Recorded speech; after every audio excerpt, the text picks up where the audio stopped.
Gonna do this.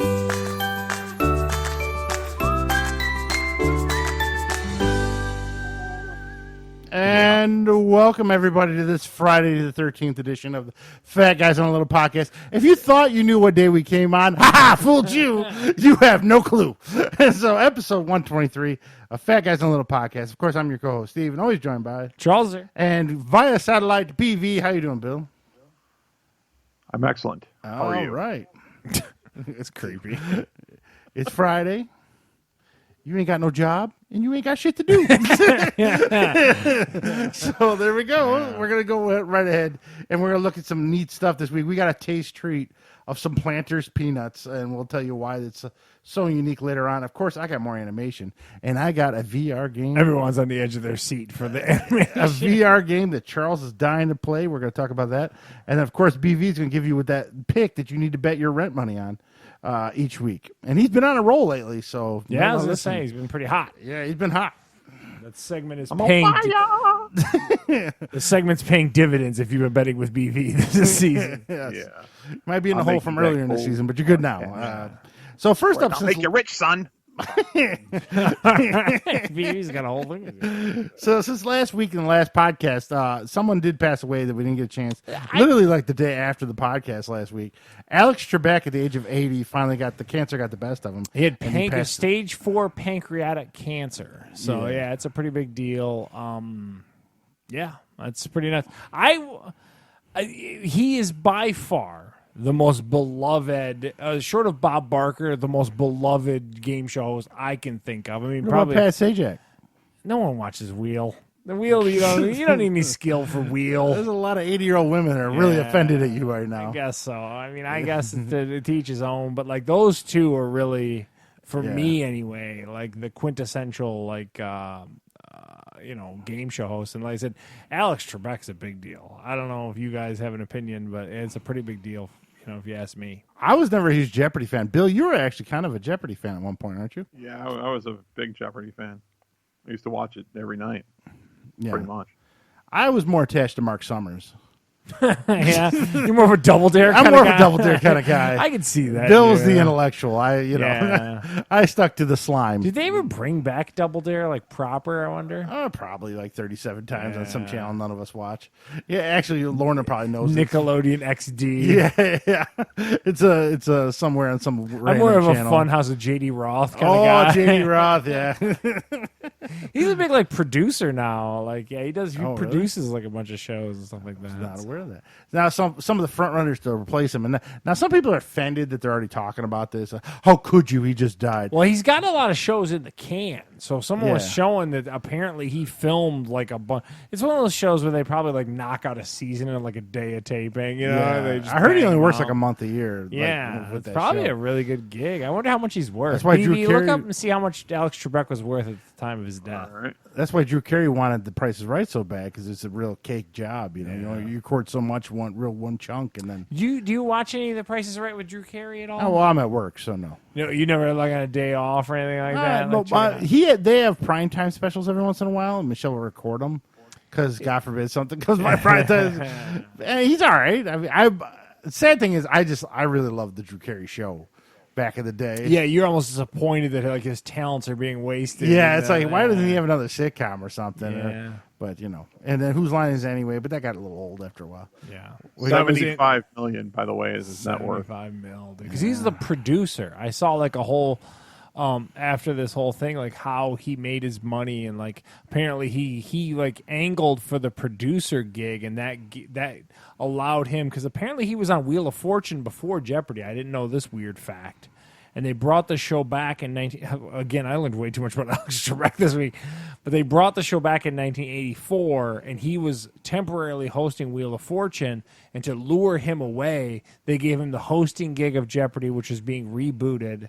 And then they allowed him to be the producer. And I guess the producer side is what paid him more of the dividends that people didn't know. So there's some front runners now. The internet wants LeVar Burton from Star Trek: The Next Generation and Reading Rainbow and all that. We talked pre-show. I think that's a great pull. I think that is a great pull. The other names thrown around, George Stephanopoulos. He's on one of the morning news shows. Like a 2020 guy? Yeah, something like I think it's Good Morning America or something along those lines. He was a former Clinton political campaign advisor. He's been with ABC ever since. Yeah.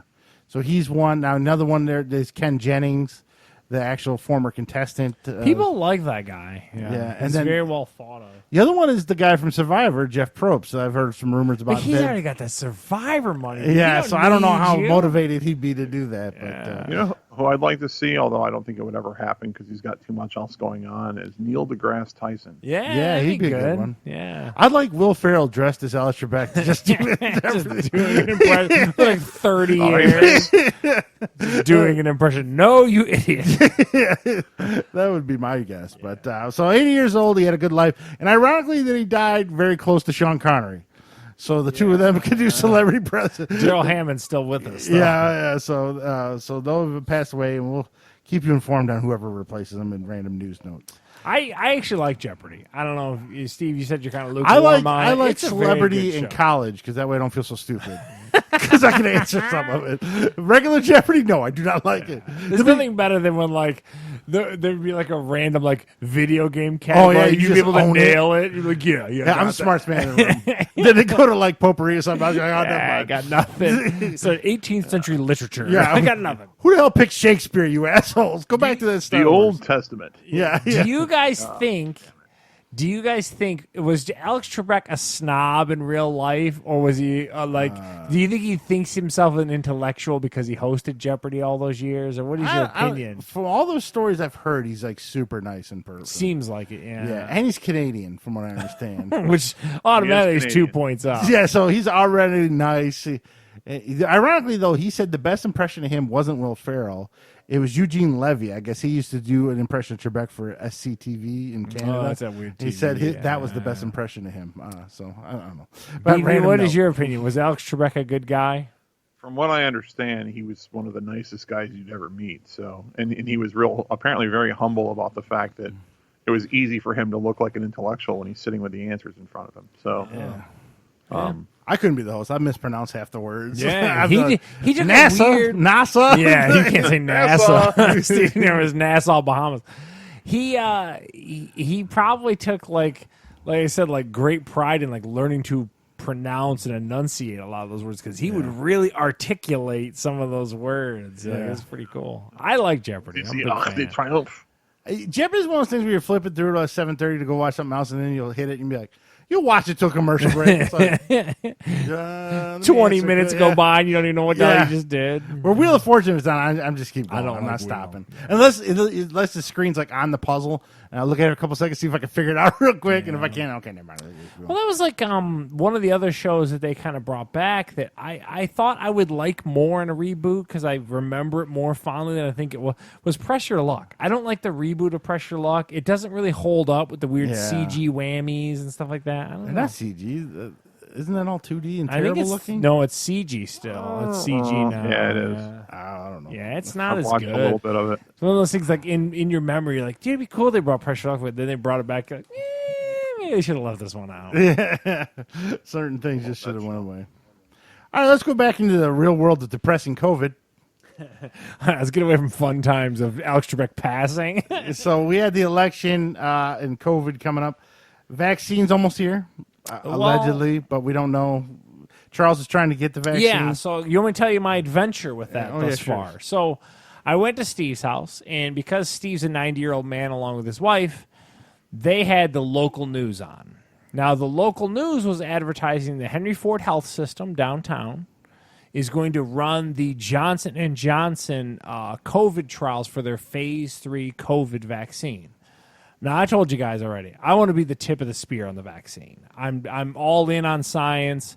I don't give a shit if I develop a cyst or a tail afterwards. I don't give a shit. I want my life to go back to normal. I need a vaccine in my life, so I was like all in. So then the following Monday, I had to fill out what was a pretty lengthy online survey that I had to go into. I went on to click on Detroit because Steve was a 90-year-old man, told me that's where their website is and everything like that. And I went through and I had to fill out this big, long survey. I've yet to hear anything back, But what scares me is like they had a lot of the minorities. I wonder if they're trying to get like a diverse group for this phase 3 because you know how minority can play, like your race can play an effect on different vaccines. So we're gonna see. But as of right now, I am waiting, and I am waiting with bated breath. I don't even need to be paid. I just need the COVID vaccine in my life, and I will let you know step by step, especially if I don't have to sign an NDA. I'm talking all during the whole show what is going to happen with it. I hope to God one of the side effects is the cyst right above your ass. I'm like, sweet irony. Yeah. So, I can't wait. And so, but to Steve's point, so Pfizer came out, their phase 3 is completed. They have a 90% success rate on their version of the COVID vaccine. So it's coming, but before then, everyone's going to shut everything down. Joey B is coming. Bill, being in Illinois, already knows that the Chicago mayor has come out, and that little Yoda-looking woman pretty much closed everything down, right? Yoda shit you down? Well, and we're already that's the as you say Yoda-looking woman. That's the mayor of Chicago. That's in the city. But She looks like Yoda. well, where I am, there's already again no indoor dining. They've put more restrictions on bars, gyms, bowling alleys, that sort of thing, about how many people can be in and how many people can gather for certain things. And the governor has already been hinting of a possible renewed stay-at-home order lurking, because in a lot of the major populated areas, the what's the percentage? positivity rates, it's over 10%. Yeah. So it's kind of skyrocketed suddenly. So there you go. COVID's still not going anywhere.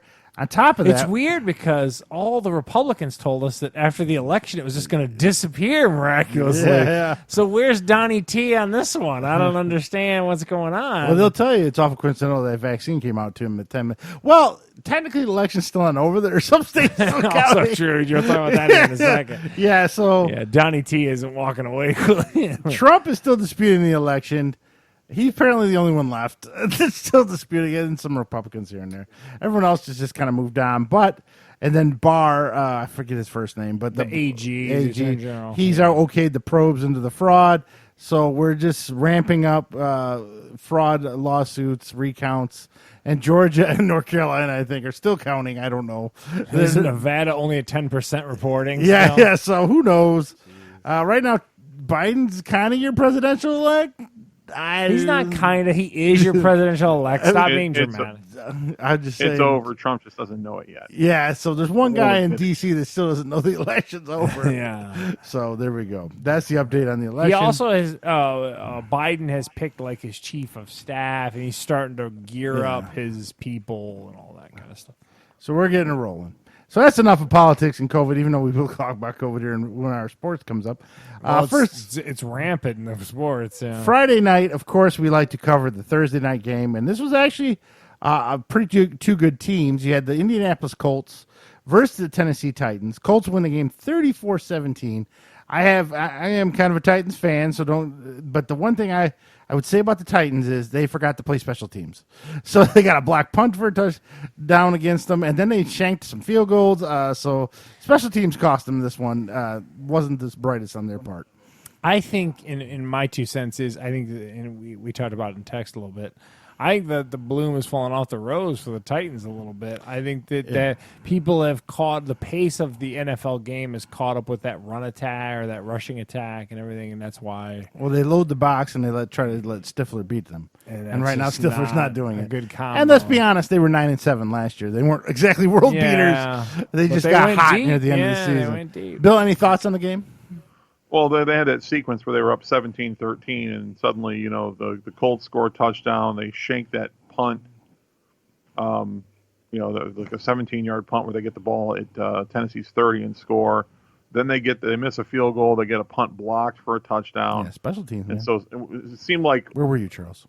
No one's coaching them. 10 minutes passed, and it went from 17-13 to 34-17. In like a blink of an eye. Yeah, they really had. I agree with what Charles is saying about the shine coming off Tennessee's offense and them starting to stack against the run. There's still no reason why Tennessee lost that game. They should have been able to win that game. They kind of gave it up The one disturbing part that I saw from it wasn't so much the special teams. You figure that's an anomaly, but their defense. I mean, they look like they couldn't stop a nosebleed. I mean, their defense bad. has been lacking the last couple. I mean, weeks. Rivers just which from a Mike that running Vrabel game, team right up is and down not, the field. yeah. Very uncharacteristic. Yeah. The Colts kind of pissed me off though. They're the ones I picked to win the South, and even though I hate Rivers, I like that team, but I hate Phillip Rivers. I'm torn. But they blow the Lions out, and then they beat Tennessee, but then they got destroyed against the You Ravens. just don't know what team's showing Yeah, up. what is going on with the Colts? But that's Phillip Rivers. I would Yeah. argue that's you just described Phillip Rivers as like career in a nutshell. Like every once in a while, you're like, dude, this dude really put it on him. And the next week, it's like, did you not get out the plane? Like, did you forget there was a game today? Yeah, it's a really streaky career he had. Yeah. Tennessee's not good at rushing. They don't do a very good job of rushing the passer. And what I've noticed with Rivers over the years is if you let him sit in the pocket all day, he's really good. But if you put any real pressure on him at all, he starts to implode pretty quickly. Yeah. So they go 34-17 Colts over the Titans this past Thursday, which actually is one of the better Thursday games, at least for the matchup wise. So there you go. Now, college this week, I struggled to find some good games to put on here, ones that weren't already canceled. Yeah. So some highlights, I put Wisconsin is finally going to get to play after 2 weeks off. Yeah, they get to play at Michigan versus Michigan, so that should be interesting. That's a W for the Badgers, man. Yeah, the way Michigan's been playing. Jeez. And then Ohio State's going to play Maryland. Ohio State should run this pretty easily. And then, of course, Notre Dame versus Boston College. I only put that on here because right after Boston College being the number one team back in the day, they lost to Boston College the next week. So hopefully we do not get a history repeating itself situation. You don't want any hangover. Yeah, none of that. So, but the big news is there's a lot of canceled, and these are just some. I think there's more games than this that are canceled because of COVID. So COVID's hitting a lot of colleges again, which is funny because one of them is LSU, who had a lot of COVID cases over the summer, and somehow they must have got the rest of the team. So Alabama versus LSU is postponed. Auburn versus Mississippi State is postponed. Air Force versus Wyoming is just canceled. They're not even going to make it up. Which is a shame. That's a perennial game I watch every year.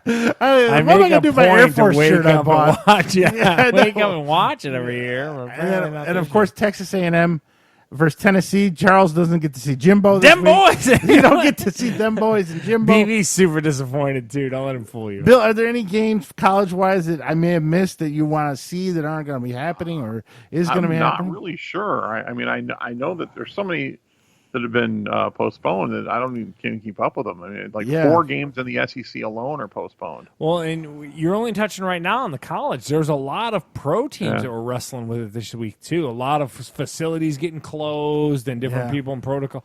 It's just catching up. It just seems like, and again, I know you don't want to go in, but this COVID's getting rampant. I mean, the Fauci guy, everyone wants him to be beheaded, but he called it. He's like, wait till winter, suckers. You guys all have a good time and enjoy your eating out. Well, because winter's coming.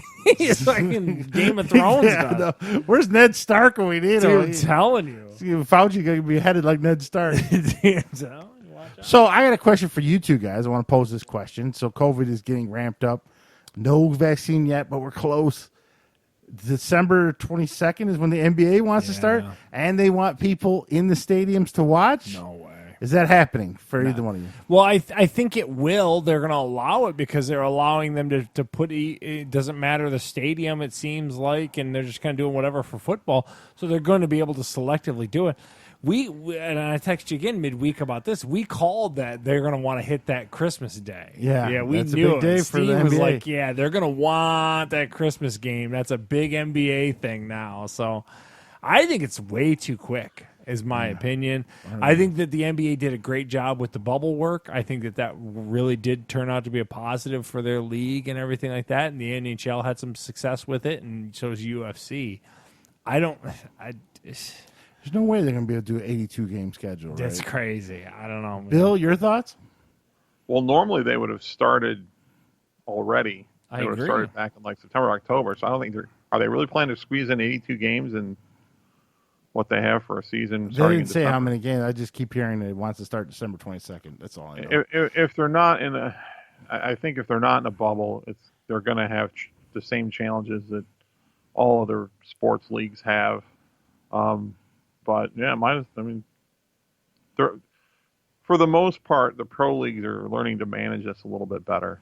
I mean, all things considered, the NFL's done a pretty damn good job of managing it themselves. I'd like to know. So, did you guys see the report this week that to finish up the filming of the newest Lost World Jurassic Park movie, they did 40,000 COVID tests? Right. How many tests do you think the NFL has done in the time that they've? That's going to lead to a question we got at the end of the thing. I mean, it's got to be insane. Yeah. The amount of just crazy.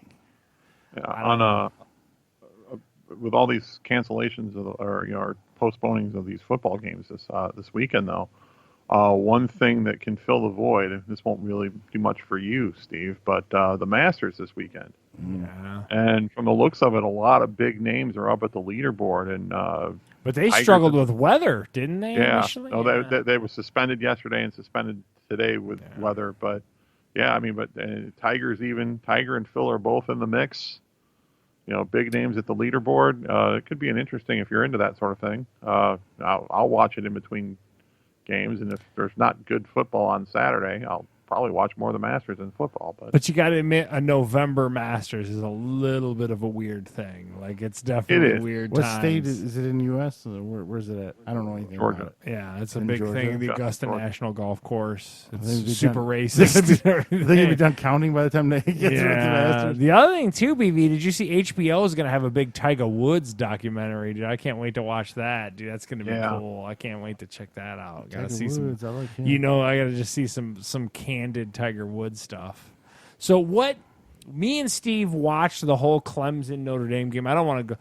I thought I had a great weekend of football this past weekend between that Notre Dame game, living up to the hype and going deep, and it was a very entertaining game. Yeah. Into the Pittsburgh game for me was really good on Sunday. You should not be proud of that game. I'm not. It's not that I'm proud of it, but at least it was entertaining. Least it was entertaining. Is all I'm trying to say, and it was nice to have a good football game or two. Well, forget that, because this week at 1:00 we're getting the Lions and the Washington football team. That's the only one we got at 1? I'm pretty sure it is. Oh, brutal. Find something to do at 1:00 on Sunday. Yeah, dude. We got Let's play some VR games or something. I have to crank on the Assassin's Creed. Last weekend we only got the Lions game for the 1:00 or 2. Yeah. And it's at home, too, so it's like, it can't be sold out. There's nobody there. Take it off TV. Steve's like, no one bought those tickets. Yeah. Just hoping for a blackout. This is where we wish we were Bill and had the NFL Sunday ticket. These are the weekends that make you go, only if I 400. I know the universe is going to right itself. I had a good weekend last weekend for a shit weekend. Yeah, Notre Dame's going to get upset by Boston College. It's going to be stuck with the Lions. It's going to be a 17-14 Boston College game. Yeah. What the fuck? Well, Roethlisberger might not play. He's got COVID of the balls. I think they are expecting him to play. But. What was wrong with him? Well, he went into the tunnel at some point. He missed a series. He went back into the locker room and all that kind of stuff. But then they were talking about like possible exposure stuff, and then they said he's got a knee issue. Huh? We know what he does in bathrooms. Oh, yeah, dude. The rapist. The rapist, Trebek. Allegedly. I had a great, the point being, I had a great weekend. I thought we've had some rough 8:00 games. I think that just happened. What was it last week?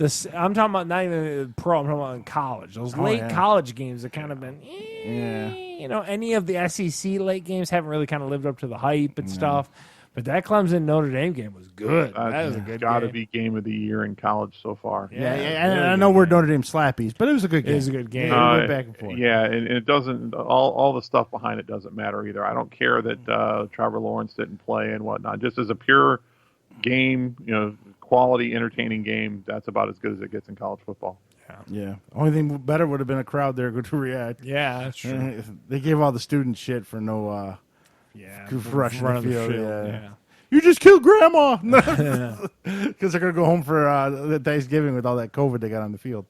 All right, so there we go. A little look at sports and some COVID, and of course our election that may go on for the next 7 years. So Charles, pull them out. We were looking for these. Oh man.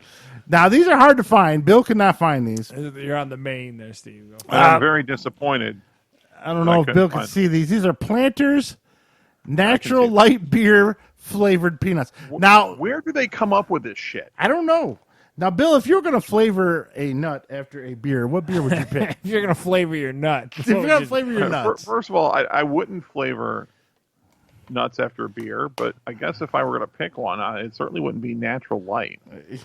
anything to get us to sucker into a crossover, I think is what it is. I gotta tell you. So when it comes to my nuts, I like my nuts sweet. Honey roasted are the best. Any kind of. You could even do a little sweet heat. I'll even take like a habanero-y. No, they kind of look sweet. They got to look like a little glaze. They got a little glaze to them. How do they smell? What's the nose? They smell just like peanuts. You can't smell. They just smell I like thought maybe I'd get a beer They with. do look as if they got like a glaze, though. You're right. It smells like peanuts. Yeah, for sure. They look like big Brazil nuts. Oh my god, that is weird. It's like sweet, but then a beer flavor hits you a little bit. It's not really sweet. I don't know what that is. That is just not good. What the hell? Let me try that again. It's horrible. Try it. Yeah, it's got to be sweet because there's 22 grams of sugar in these boys. So It's not sweet. Is That it doesn't sweet necessarily to mean you? it's sweet, a though. little bit. It got like a weird beer aftertaste after you chew on them for a little bit. I would if you blindfolded would you think they were trying to go for a beer thing though? I don't think I would. I don't know what it would be. I'd just be lost for words. I'd be like, I don't know. That is very unique. Put that lid on those. I don't ever want to eat those again. Yeah, Got to take this home for Michelle to try. I don't think I'm into that. It's not as horrible as I thought it'd be, though. But not as good as they could be, I would say. See, it tricks you. You bite into it, you hit a little sweetness, and you're thinking, oh, honey roasted. But then it takes a turn. It gets a little soury beer. It gives like a soury beer taste. So if they didn't make it sweet, it just beer flavored, it might be a little less deceiving. Yeah, and doesn't. I would never close my eyes and go, they're going for a Natty Light beer. Like, there's never in a million years would I rye. Because, like, I think that they do an amazing job nowadays. I don't know, like, flavoring shit. Like, these companies, man, they can break out some of the craziest flavors. We've tried most of them on the show, as we all know. I don't know how they replicate some of those flavors. This one, though, I don't get, like, a Natty Light thing to it. I don't know. That's weird. I'm going to say I'm not into this. Yeah, well, that was $5.50 for that can of those. No, it's peanuts, though. It's not, Planish peanuts are definitely not giveaways. Yeah, so, I would never try them again. They're one of those things that, like, if someone came over, hey, try these Natty Ice because everyone would be like, what the hell did I just eat? So that's definitely a 2 out of 10. Yeah, I'm going to give that a thumbs down. Yeah. Is what I think I'm going to do. I'm going to say, if you're in the store and you're curious, you get a small little taster pack of them, go for it, just for sake of that. But, like, as far as, like, oh, my God. Like, we had the delicious Ben & Jerry's chocolate or cookie chunks into the pink drink last week, which was really good. The Starburst we were riding drink. way too high, so we had to bring that down. And then we just said, here's some Natty Ice peanuts that kind of taste like butt. Yeah. Side note to the Starburst pink drink from last week, Michelle did find individual little packs at Walmart. Okay. So she loves it. She bought individual packs. We got the big packs. Yeah, it's got a good flavor. Lorna likes it. You left that one pack here. She found another flavor as well, too. I think cherry or something like that. Big thumbs up for the Starburst from last week. Kind of just a mediocre thumbs down on that thing for this week. Let me ask you this, guys. So you're sitting there, you want to grab a bowl of nuts. You got a magic bowl that can fill up any nut you want in the bowl. What one are you picking? To BV first? Yeah, sure. If it's shelled too, then pistachios. Otherwise, it's peanuts. And BV hit it on the nail on that. All day long, pistachios. Followed closely by a cashew. I like a cashew. If I don't have pistachios, cashew. The cashews are pretty good. Yeah, I like the cashew and the pistachio. The one I'm not grabbing is the walnut. It's so dry, and then our grandfather always has them every holiday. Remember, I like an he'll almond. have the cracker. You like an almond? Cracker. A little bit. Sometimes if you don't have something to drink with an almond, you'll choke just like that. Yeah. That chunk of almond will always get stuck in the back of my throat every time. Because there was a big thing, the health-wise almonds. Like if you eat a small handful of almonds every day, it's really, really good for you. And I did at work. I had a bag, a little roasted, not honey roasted, just salt. Oh, you're not allowed. I get the unsalted ones. Yeah. Yeah, I put a little salt on mine. I have a little, and it never failed. I'd eat, a small handful, and I'd be just like you for an hour. Just remember how much pop or water I drank? I could never get it out of my throat. So that's the only downside. I do agree with BV though, 110%. You give me a bag, and the shame on people. Those terrible pink pistachios don't exist anymore. Why can't I get those terrible pink pistachios anymore? The ones that dye your fingers? Yeah, like I want the pink. Them? Because who doesn't want pink fingers? Like you eat pistachios. They're good, man. Pistachios are delicious. You might get pink fingers from shoving uteruses up. You never know. Oh, hello.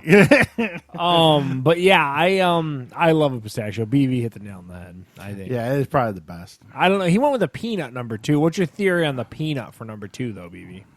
Well, I just I don't like really big nuts. Substantial. Yeah, I really don't. I'll eat cashews or cashews, but rather just I like kind of small, salty. Salty nuts. That's the thing too. Like pistachios, for me, I don't like them if they're not salted. Oh, yeah, I got them salted. You eat them non-salted? Non-salted, man. I got Why the are you so against salt? I got blood pressure issues, son. I can't be doing this, man. Because it's the shell more than it is the nut itself.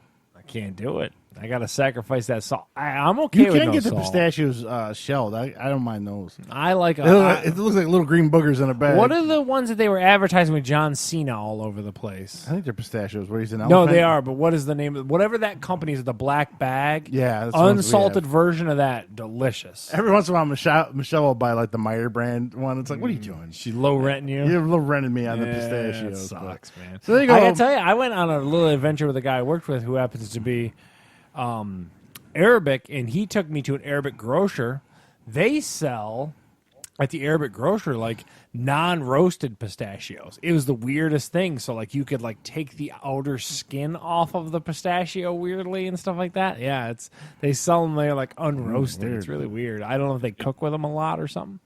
And you're thinking wonderful pistachios. Yeah, wonderful. Bag. Yeah. What are the ones I like roasted and salted? Usually at the holidays, you like big brown ones, and they taste like coconut almost in the middle. I know with the racist. Is it macadamia? Yeah. Is it macadamia? I think it's a macadamia. Yeah, those aren't bad. Yeah, I'm not gonna say the racist. Yeah, don't go racist. Macadamia nuts are delicious in cookies, but I don't know if I eat them by themselves. They're very like fibrous. I think they got a weird chew to them and stuff like that, but. Yeah. Like I said, BV took over the category. The correct answer is pistachio. Our grandfather loves nuts. He always has like a bowl. I think that's an old school kind of but he has them in the shell, and he has that old school cracker with him. He's just cracking them. And what is the brainy looking one? Is it a walnut that's brainy looking? Yeah. If it's not in a brownie, I'm not into that. Yeah, walnuts are only good sprinkled on top of things or mixed into like a nut bread or something. Yeah, banana nut bread. You just straight up eating walnuts, like you're an animal. So dry. So gross. You can't salt those really because they're in that giant shell. All right, so there we go. Look at our nut avenue we just went down. Now we're going to get into reviews and thoughts. We're not got a lot to watch. Again, COVID time. We're getting a little lean on the movies and TV shows. My wife's going to kill me, but I did watch the first episode of Moonbase 8, and I will watch it again with her. The concept's there. Tell us who's in it, first of all. John C. Reilly, Fred Armisen, and I don't know the guy in the middle on BV's picture. I don't know what he's off of or where he's from, but...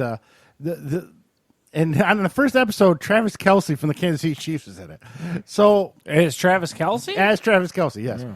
So essentially, NASA. Steve. Practice for a week. Usually we're in the Bahamas with you. Yeah. So they have random bases in Arizona that they have small teams of people that are trained to live on the moon. They want to put a moon base up there. This is what they're doing in Arizona. So the 4 of them, Travis Kelce's one of them, he's playing himself, but he's like, it's a promotional thing with NASA. Look at you, that's 2 times. I'm getting there. Now we got to think about it consciously. So it's like a promotion thing. That's why he's in it. So they're bringing him to go up into space too. So they're going to draw attention to the program. Yeah. So, and it's not bad, and of course the 4 of them are all schmucks. Fred Armisen's kind of smart, and the other guy in the middle is a little smart, and John C. Reilly's just a train wreck, and he just kind of follows Travis Kelce around all the time. So it's there. The concept is there. We just need to crank up the funny. It's just like Space Force. I was going to say Space Force was a swing and a miss for me. I did not like that Space Force show. The Steve Carell vehicle on Netflix was it had all the pedigree you'd want in that show, and it was terrible. It sounds like this one could be good, Yeah. but also has got a lot of work to do still. So yeah, and it's only I think 6 episodes.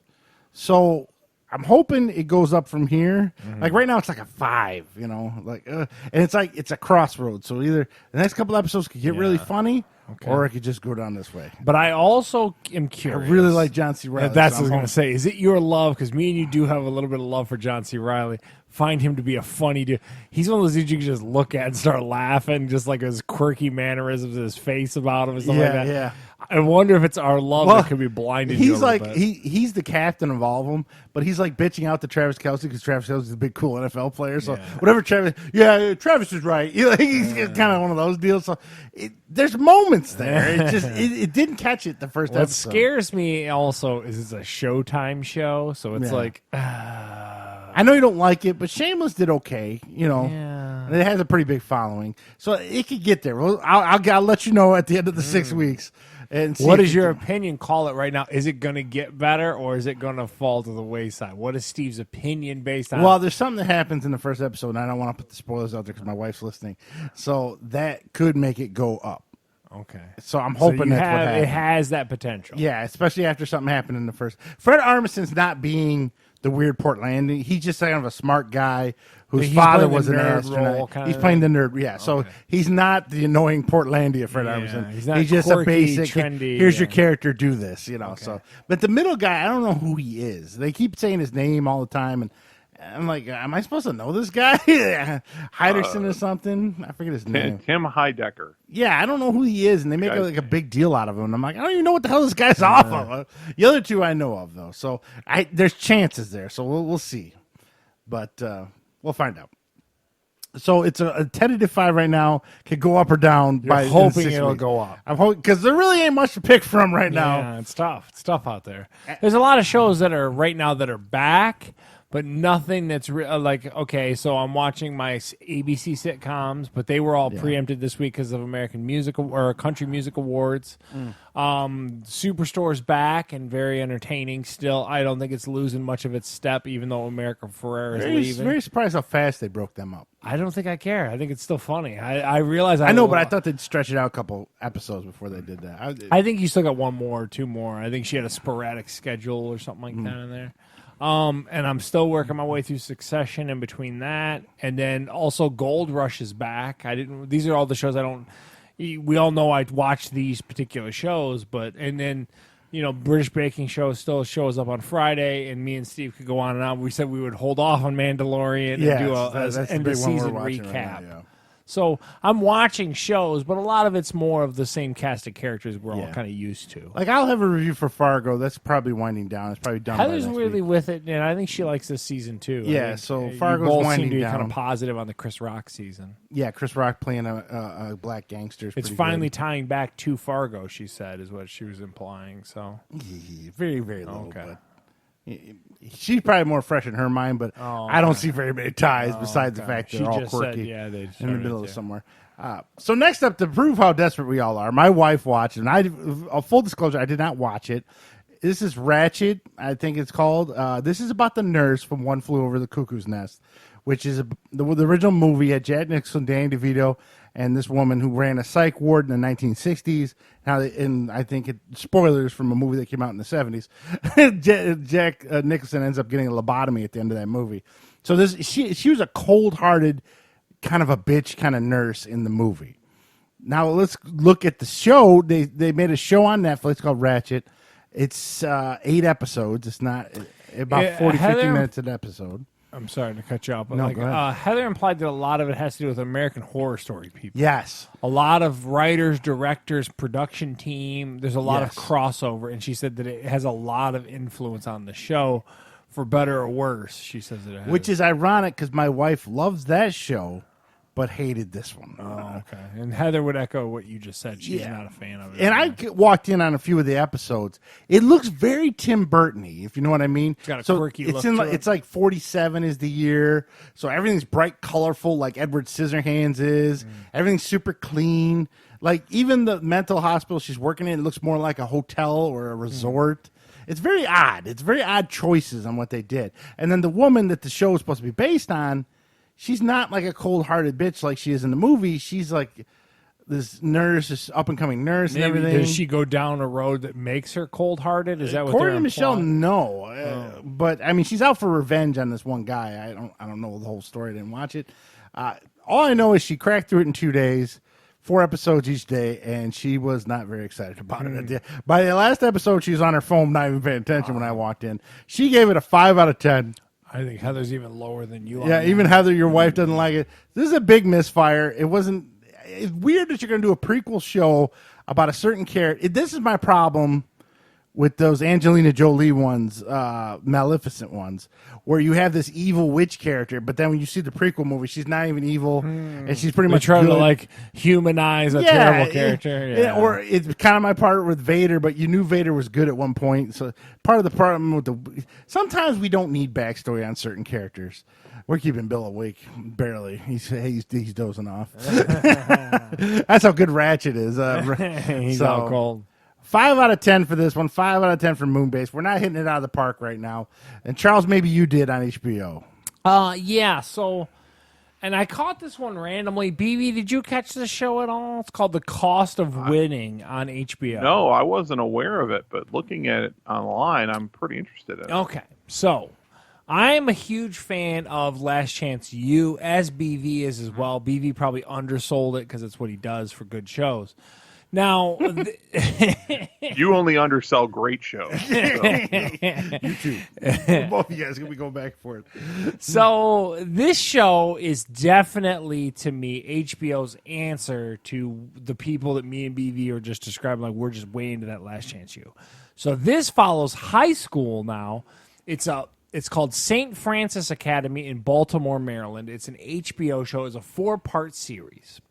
And it was basically chronicling last season, not this current season, of this particular Catholic school. And what it does is it backdrops the football a little too much for me, and that's what kind of frustrated me about the show. It got more into these kids that were recruited to go to this Catholic school, and the reason why they recruit is because they're one of the top teams in the nation, because they go and they recruit the crazy talent that Nick Saban shows up on this show, recruiting a 5-star D-end from this particular high school and stuff like that. You start to see the system that is high school football in America now. So here's all these kids. So then they don't even have a home field. They play like on a neighboring high school's home field and all this kind of stuff. So it's a really weird kind of setup. But they're oozing talent. They've got like everyone, 3, 4, 5-star like college players, will be college recruits and stuff like that on this particular team. It wasn't as good as Last Chance U for me, because I think that Last Chance U is one of the best shows on all of Netflix. It's that good to me, and I'm sure BV would echo that. It's a great show. This one, it backseated the football a little too much for me, and it got into more of, like I said, like the coach, this Bill Poggi, who's this coach of this place, kind of how he came to be, and then like how he gets these kids recruited, but then how the circumstances with which they're playing.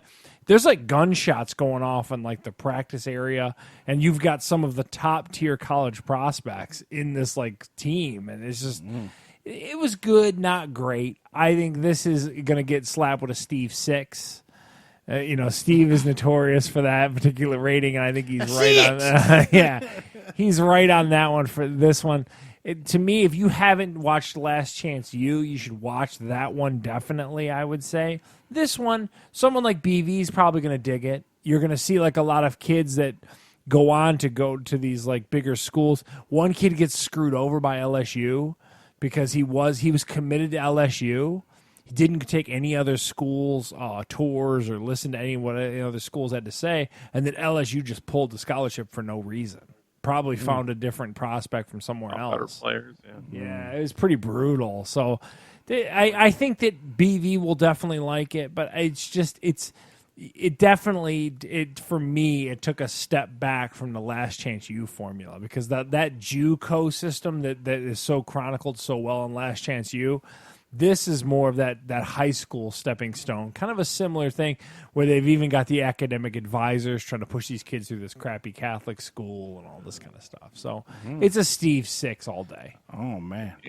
in fairness, not having seen this yet, but it would be extremely difficult to live up to Last Chance U. That's just top notch across the board from start to finish. Yeah, it's a great show, and it's a little bit of a different dynamic. Those are kids kind of scratching their way back into D1 football from JUCO.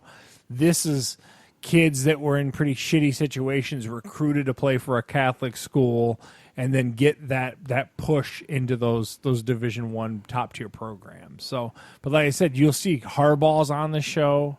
Like I said, Saban makes an appearance. So. They're recruiting some legit. They're playing like the number one high school. They fly across the country because they can't get any real good teams by them to want to play them because they don't have the facilities and stuff. So good, not great. Definitely a mediocre Steve 6, I'd call it. All right, so we got a batch of mediocre this week. And let's keep the trend going with Steve's Animations Corner. Yeah. This is Bill's favorite segment of the day. Charles, we're going to have to deep dive a little bit because I got to explain some stuff or you're not going to know it. So time for deep dive, useless comic book knowledge from Steve. I would strap in. 1988 is the year Death in the Family, the comic book series, came out. What had happened in this They killed series, Robin. They killed Robin. I Now, know of this. why was it so because all you groundbreaking? nerds thought that book was going to worth a ton of loot. It's not worth dog shit now, but that's every comic. At the time, it was like $50 on the shelf, brand new. So basically, what and DC 78 did, different variant covers. well, that was this, before, this is the 80s, so before variant covers. Oh, okay. So that 90s Superman was variant. had all the Yeah, variant that was covers. 90s. So, but they still had a gimmick with this. So you can call 1-900 or 1-800 number and vote if Robin dies or not. So it was a 4-part miniseries. On the third, at the end of the third book, they gave you a number to call, and overwhelmingly, voted to kill him. Nobody liked Robin. Please What's kill his Robin. name? Dick Grayson? This is Jason Todd at the time, but Dick Grayson has been a Robin. There's been various Robins through the years. So they murdered the shit out of him. Joker did it with a crowbar and then blew him up in a warehouse. So he Was it a cool episode? Do you remember that episode of the comic book? The comic, yes. I bought I never had the individual comics. I had to buy the graphic novel. But I read the shit out of it. It was very good, drawn well. Went to Comics Oasis and picked that up. Yeah, pretty much.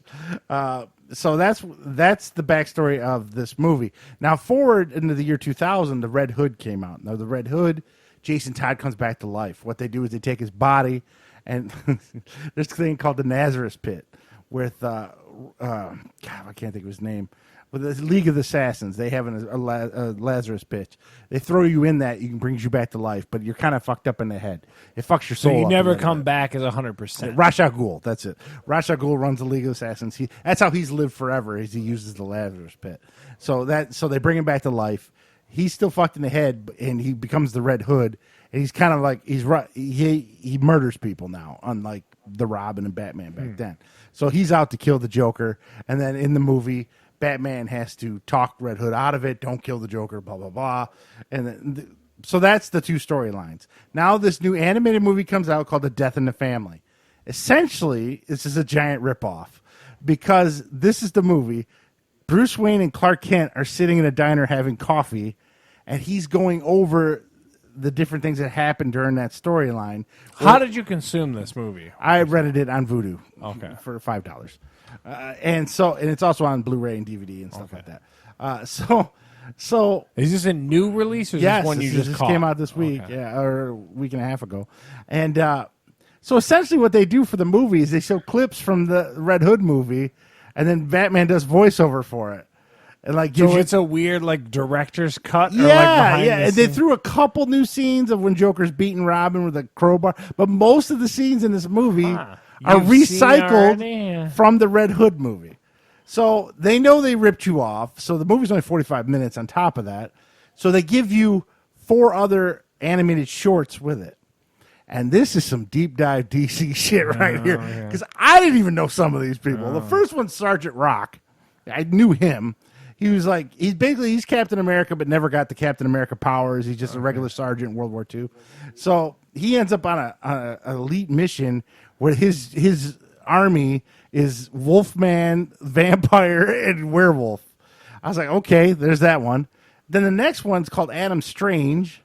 This is a guy who's a futuristic warrior type dude who gets beamed down to Earth and then is waiting to get beamed back up. I don't even know who that was. And then the next one was the Phantom Stranger. I didn't never see this character. They were deep diving, and then the last one's Lady Death, where it's a story about a guy who's an artist, but he kind of wastes his life. But he sees this girl, and he does the most ultimate painting of her, and it's really Lady Death. So coming to get him because he's dying, and that was the movies. It was weird. Yeah, wow. So the movie you buy it for was just clips from another movie, and then they give you 4 about 10-minute obscure deep dive. DC characters.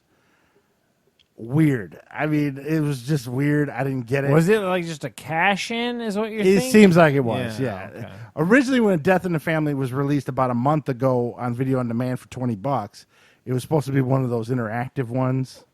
I obviously didn't pay the $20. I paid the $5 to rent it. Instead, it's just it felt like a clip show, really. So I cannot recommend this to anybody.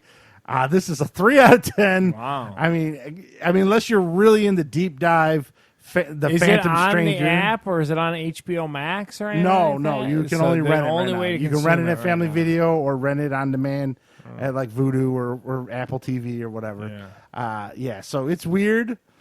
So that was a weird animation corner this week. Wow. I didn't anticipate that. I know the Death in the Family story, so I thought at least I'd get an animated version of that, which I didn't get. So don't know what happened there. So there we go. So a whole big batch of mediocrity this week. I don't know if COVID hit them and they were going to make a real movie and then they decided to do a clip movie They instead. audible to that or I don't know what happened, but there we go. Okay, here's our once a month dive into VR. We're ready to go. And Charles has got a new item that he may talk about later, maybe next week or the something. Nolo VR that allows me to use the PlayStation VR on a PC. So I just got it this week, so I'll do like a whole like how to set it up, and that's if it's successful. If it's a complete turd, I'll just tell you it's a turd and abandon it. Yeah. But this, in theory, could put a little longer legs on my PlayStation VR headset. That's what I'm trying to do. Essentially, this device he bought is going to be able to let him play PlayStation on PC. So we'll see how that goes. But in the meantime, I played on Steam VR. Charles got to try it out. Half-Life Alyx on Steam VR, and I played it through the Oculus. Jesus. I can't talk all of a sudden. Oculus Quest. I thought I thought putty tad. Yeah, over there. I know. Succotash. Yeah, what the? And Charles, what are your initial thoughts of the little bit you played? So, as someone who's played some serious console VR stuff, I was at your house and we did a little demo. And you were showing me some different cool apps for it and stuff like that. This is so next level to anything else that's available on VR. It's a Steam game built from the ground up for a VR experience. Now, digging deeper into it, I didn't realize that even Steam put out their own headset. I don't think I knew that going It's the into Valve this. Index. Yes. And I gotta tell you, like the fidelity of the hand movements into the graphic ability of your PC running it and everything like that. I got to figure out a way to play it, and that's what took me down the rabbit hole. I don't know what happened to Bill right now. I don't know. Is he fishing? He might be fishing. Go to BV and see what he's. He's got his mic in his hand, folks. Don't throw to BV. He's talking into the back of his own mic. He's all messed up. Can't hear him. He's muted. He doesn't know what's going on. He's got adjusting the mic. Oh, okay. I looked out here seeing all this stuff. He's got all kinds of gear He going on. looks like a fisherman that got his hook caught on something. Anyway, so I was super impressed by it. Steve and I kind of talked. I have a certain soft spot in that PC window of gaming that I have. I love a Half-Life game. I think that they're an amazing game and a great adventure, and they're also done really well. They're very PC-centric. So if you ever did any kind of PC gaming, they want you to do that, which is in line with this Half-Life Alyx that you played on the PC. There's no talk of even bringing it to the consoles. Yeah, and I did a little research. So the story takes place between Half-Life 1 and Half-Life 2. It's right in the middle of it. So I thought it was before both of them, but it's before the second one. Okay. So that was throwing me off a little bit as things were The happening. Alyx character in Half-Life 2 seemed to be the one. There's always a character in every movie or show or video game that people are drawn to. And somehow Alyx got pushed into the forefront because all the DLC for Half-Life 2 ended up being Alyx adjacent. Very much Alyx-based stuff. There's 2 episodes, I want to say, that came out for Half-Life 2. of which me and you were talking midweek. Maybe me and you, I don't need another excuse to go play Half-Life 2. So it sounds like she got pushed to the forefront of the Half-Life series. And it's a good game. She's a good character. She has her father. It starts off, your father gets captured by the stormtrooper wannabes, and he's on a train. And essentially, you got to go to the train station, not derail the train, and save your father. That's the main gist of the story, and that's the first third of it. You save him, and then he comes out of the train, says they got a super weapon. So then the next half of the story, you're trying to take the super weapon down, and then you realize it's not a super weapon; it's a prison, and you think Gordon Freeman's in there. Okay. So you want to save That's him. the tie-in. Yeah. That's the tie-in. Of course, there's some switch. I don't want to spoil it for anybody, so there's some twists and turns along the way, and once you play the game, you'll find out. The one thing it's funny, and I was thinking about this on the way over here. If you wanted to go to Matt's Deli, right, it's 2 blocks right down the end of your street. You can walk right there. In video game world, that trip, you'd have to go into a sewer, around to Michigan Avenue, to Southfield, back up, down through a sewer, across a building just to get there. And that gets a little annoying on this game, too, because you could see where you got to go, but it's nothing Never is a straight direct. line, You have to go yeah. down in this dark tunnel with crab creatures popping out at you. Yeah. It is kind of fun. And that's not just Half-Life. That's every game you've ever played, right? They got to extend the theater Yeah. to give you more value. Now, the one knock on VR games is they've been pretty short. Even Vader Immortal was probably 3 hours tops. This game is every bit of 10 to 11 hours. So it sounds like a full-size game. And like I was telling you earlier in the week, I can only make about an hour and a half, and I got to take a break. But I finished like the last 4 hours yesterday. But I was taking breaks after an hour, and my head was getting sweaty. So it's like, and it does make you jump. Those little crab bastards come out of nowhere. They said that they jump were up. definitely going for some of that claustrophobic feel of it. And that's when you're down in the tunnels and everything, because you can't walk down the street to where you're going for some reason. The one thing that Steve that stood out to me was the reload sequence. So Yeah. you have to, with both hands, you got to drop your clip with your right hand, grab a clip or a magazine out of your backpack, shove it in, and then actually chamber a bullet every time. It's Yeah. really, the fidelity of it's really impressive. The shotgun, which you didn't get to see, you pop it open, you put 2 shells in, Oh, that's and then cool. cock it. So that's the shotgun. And then there's like this laser gun you get off one of the stormtroopers. That's pretty good too, but it still takes a cartridge you got to plug in. That's Super probably the cool. most powerful gun in the game is that Okay. one there. So great graphics, gameplay's pretty straightforward. There is some jank though. You always say there's some open world jank. There is some VR jank. As you play, you'll see it. All of a sudden, your controls will go a little wonky, and I don't know if that's the headset or the game or it's the communication. It's hard to know in your because setup there's so or your many rig things. what it Yeah. could be. Yeah. So there's moments where you're climbing a ladder, all of a sudden your guy just shoots off and falls to his death for no reason. So there's stuff, but not a lot, but it does happen. The other thing is there are some loading times in this game. Oh, yeah. Like in between stages, it's about a minute and a half. I mean, it's sit and chill, go get a Yeah, cup but of you're tea. probably better off to take that headset off your head. Yeah, I during should that really, time. really. So loading's rough, and it made it even worse. Like I told you, there's 2 stages where I kept dying, and every time I'd have to sit through that minute and a half load, it's like, God damn it. Yeah, so that sucks a little bit. The Yeah. other thing, this game does, and I don't know how the other Half-Life, I don't remember anyways, this game does not hold your hand at all. Like You don't know where to go. Yeah. That's a textbook Half-Life thing. Yeah. You start kind of poking and hitting things. You're like, oh shit, here's Yeah. my direction. So All Half-Life games can get you twisted around in a weird way. Yes. and the environment's kind of muted, so there's no. and like the that's a Batman Half-Life games, thing. you hit the detective mode, you'll see something glowing, like, oh, I need to go there. Okay. Half-Life, no, this is not for beginners. And that's I think that's the PC lineage of it. Yeah. Like the older guys are typically playing PC Yeah, games. they don't hold your hand too much. Yeah, I think that's Because there'd be you're like, seeing there's a there. lot of red handles you got to pull and Or it'll you like gotta be off. shoot through. And you It'll gotta be go- off in a corner somewhere in a dark shadow, and I'm looking around for 20 minutes, like, Yeah. what the hell? And there is a lot of puzzles to unlock certain doors, and most of them are pretty basic. But there is this one I had to stop and look YouTube it up it? because I was Yeah. like, this makes no sense. Dude, I don't know Yeah. where I'm going. Yeah, so there was a couple times. So it doesn't hold your hand. There's a little bit of VR jank, and there's a lot of long loading times. So with that, I still give it an 8 because it's the most solid VR experience Sounds you're great. going to get. I would argue. I think that Moss is going to be really high on your list. Different type of game. Definitely not anywhere close to the hardware pushing that the Half-Life game's going to get for you. But like just that unique experience, I think, is what I'd be curious to hear what you're going to say about that one. That's gotta be on your next short up on the list. The one thing that I think you're glazing over Mm-hmm. is the hardware requirements and the investment. So you happen to get a new PC rig, you are skewing that way, saying I'm going to get away from the console stuff and push PC, because a lot of the PC stuff is starting to be day and date with console stuff, and it's lining up with what you want to do, and it makes sense. And the Game Pass is on PC, and it makes sense. But what not Steve, but like, there's a serious investment attached to getting into this. So like, not only do you got to have a higher end gaming rig, you also have the VR.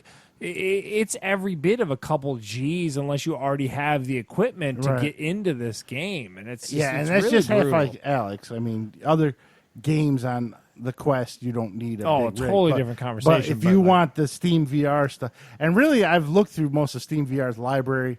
There's nothing really there besides Half-Life that you can't get everywhere else. Yeah. So that's the only game that really sticks out.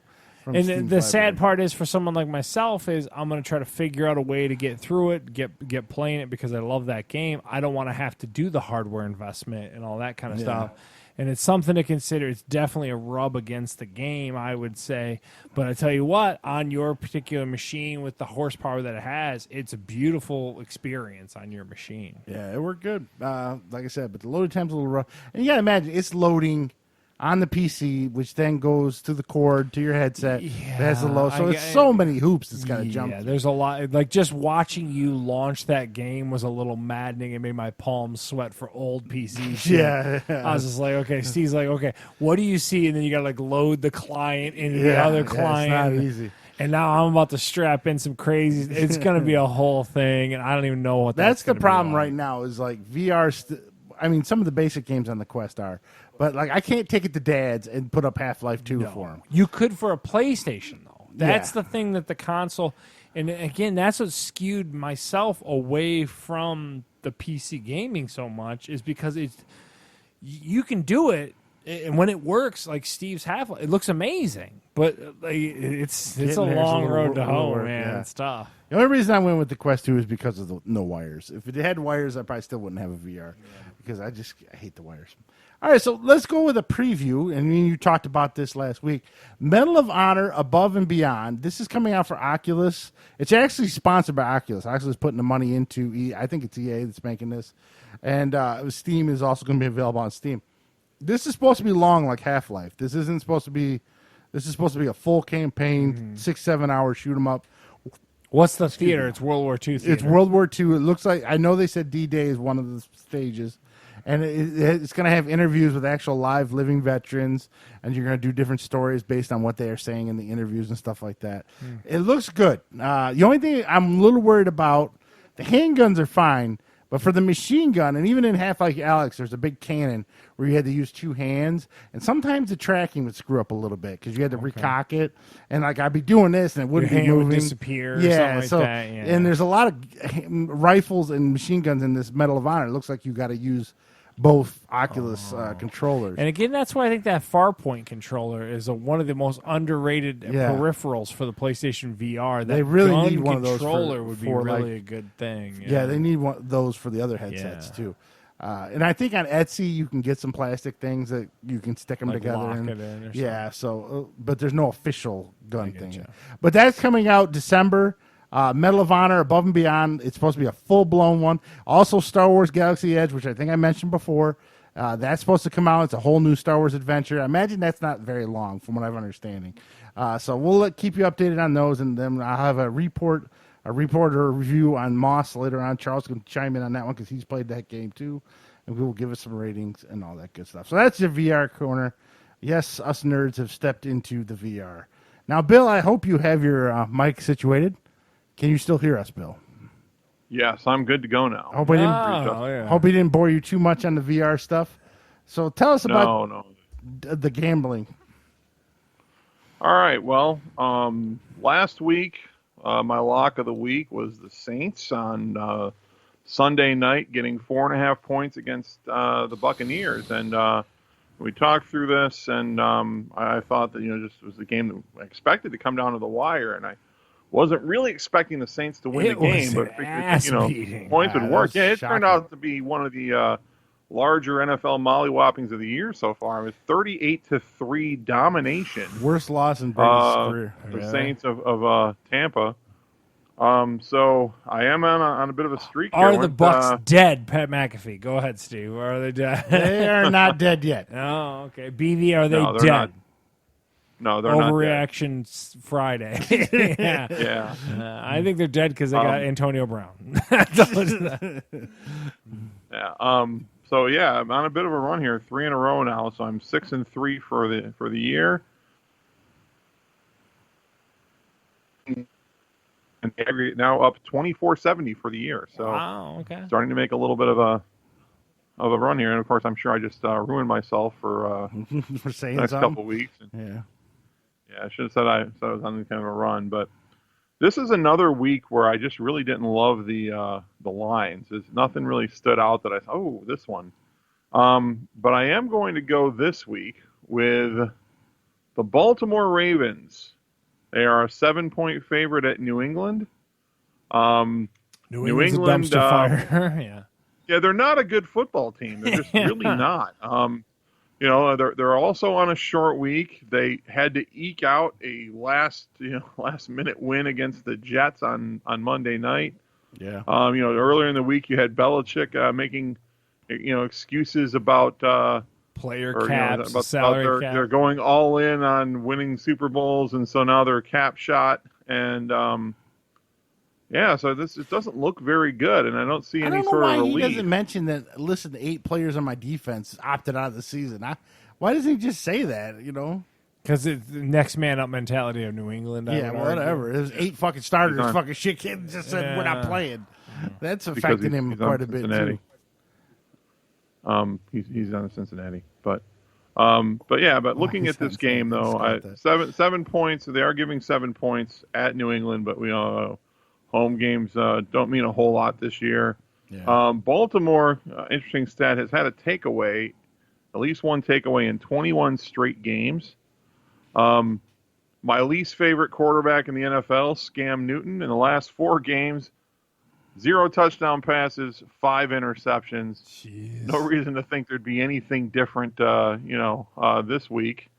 He likes to turn the football over, and the Ravens are good at taking them. So, and then just looking at they played last year, and Baltimore won 37-20, and that's when the Patriots still had Tom Brady and was still good. So, this looks like the kind of game. I mean, you see they had a little bit of trouble with the Colts last week. The Ravens did, but then shut them down in the second half and pulled away. I think a touchdown's a reasonable amount to give here, and so I like the Ravens -7 at New England this Sunday. And our usual Steve. I'm 95%. Baltimore giving 7 to New England. What do you 95% in with Bill. The only thing you got to worry about is Belichick does have a habit of turning things around a little bit every once an in a while. odd, But again, you're missing 8 starters, and now he's pointing fingers about caps and everything else. I think New England might be done. I like the Ravens 95% in Wait, with so Bill. New England's dead, Pat McAfee? What do you got? They're dead. Yes. I would say Tampa Bay is, but New England might be dead. Yes. BV, is New England dead? Where's a hammer? Yes. I'm gonna hit. I need a hammer. I think New England's dead. No Pat McAfee attached to that. They're terrible. I would talk about the symbiotic relationship, but I don't have to because Cam Newton is the problem there. He is not good, and that's the moral of that story. I'm with you, like 95% with BV on that one for sure. Yeah. We're all betting our checks on BV Yeah, this I think week. that's a solid. So I'm fucked. I just don't see how New England does it. I mean, they got nobody, and how they going to stop Lamar Jackson on defense with nobody playing defense? Well, They they're couldn't not- stop the they goddamn didn't stop- Jets. So They What? didn't stop 36-year-old Frank Gore last week. yeah, so it's not going to be pretty. So, all right. So there's Bill's pick of the week. Bet your student loan money on that, yeah. and we should be solid. Now, You Charles, can do it anyway because Joey B won. So you want to have those loans anytime soon. hey, Bill, what is your connection like at home? What is your speeds your internet provider promises you? I'm not really sure. What- I have Xfinity. I have their He's basic. at least 100 of the Xfinity. Yeah, I have their standard sort of basic internet package. Well, good news, Bill. You can play Stadia. Charles and I cannot. Yeah, so Steve wanted to check at my house as he came over. I got a 50 meg circuit here. And again, the device he used in my house is on a hard line. We speed tested it. It gets 50 megs. Steve, what is your impression of this service now that you've tried it at 2 different places? At my work, which is 100 meg WoW internet, it worked pretty good, but there was still some jank. It's still, you'd be moving, all of a sudden, you do that jerky stuff. So what games did you play on? I played Panzer Dragoon, and I played the only 2 I really played. Destiny. Sorry. Yeah, those are the 2. And there were still some, even though on the 100 meg one, it was, at least I got to play the whole time. It didn't kick me off. It was still some, and also it dropped quality. So the picture's crystal clear. And all of a sudden it's pixelated a little bit. Then yeah. So kind of like old Netflix used to do a lot, you know. So that was at work.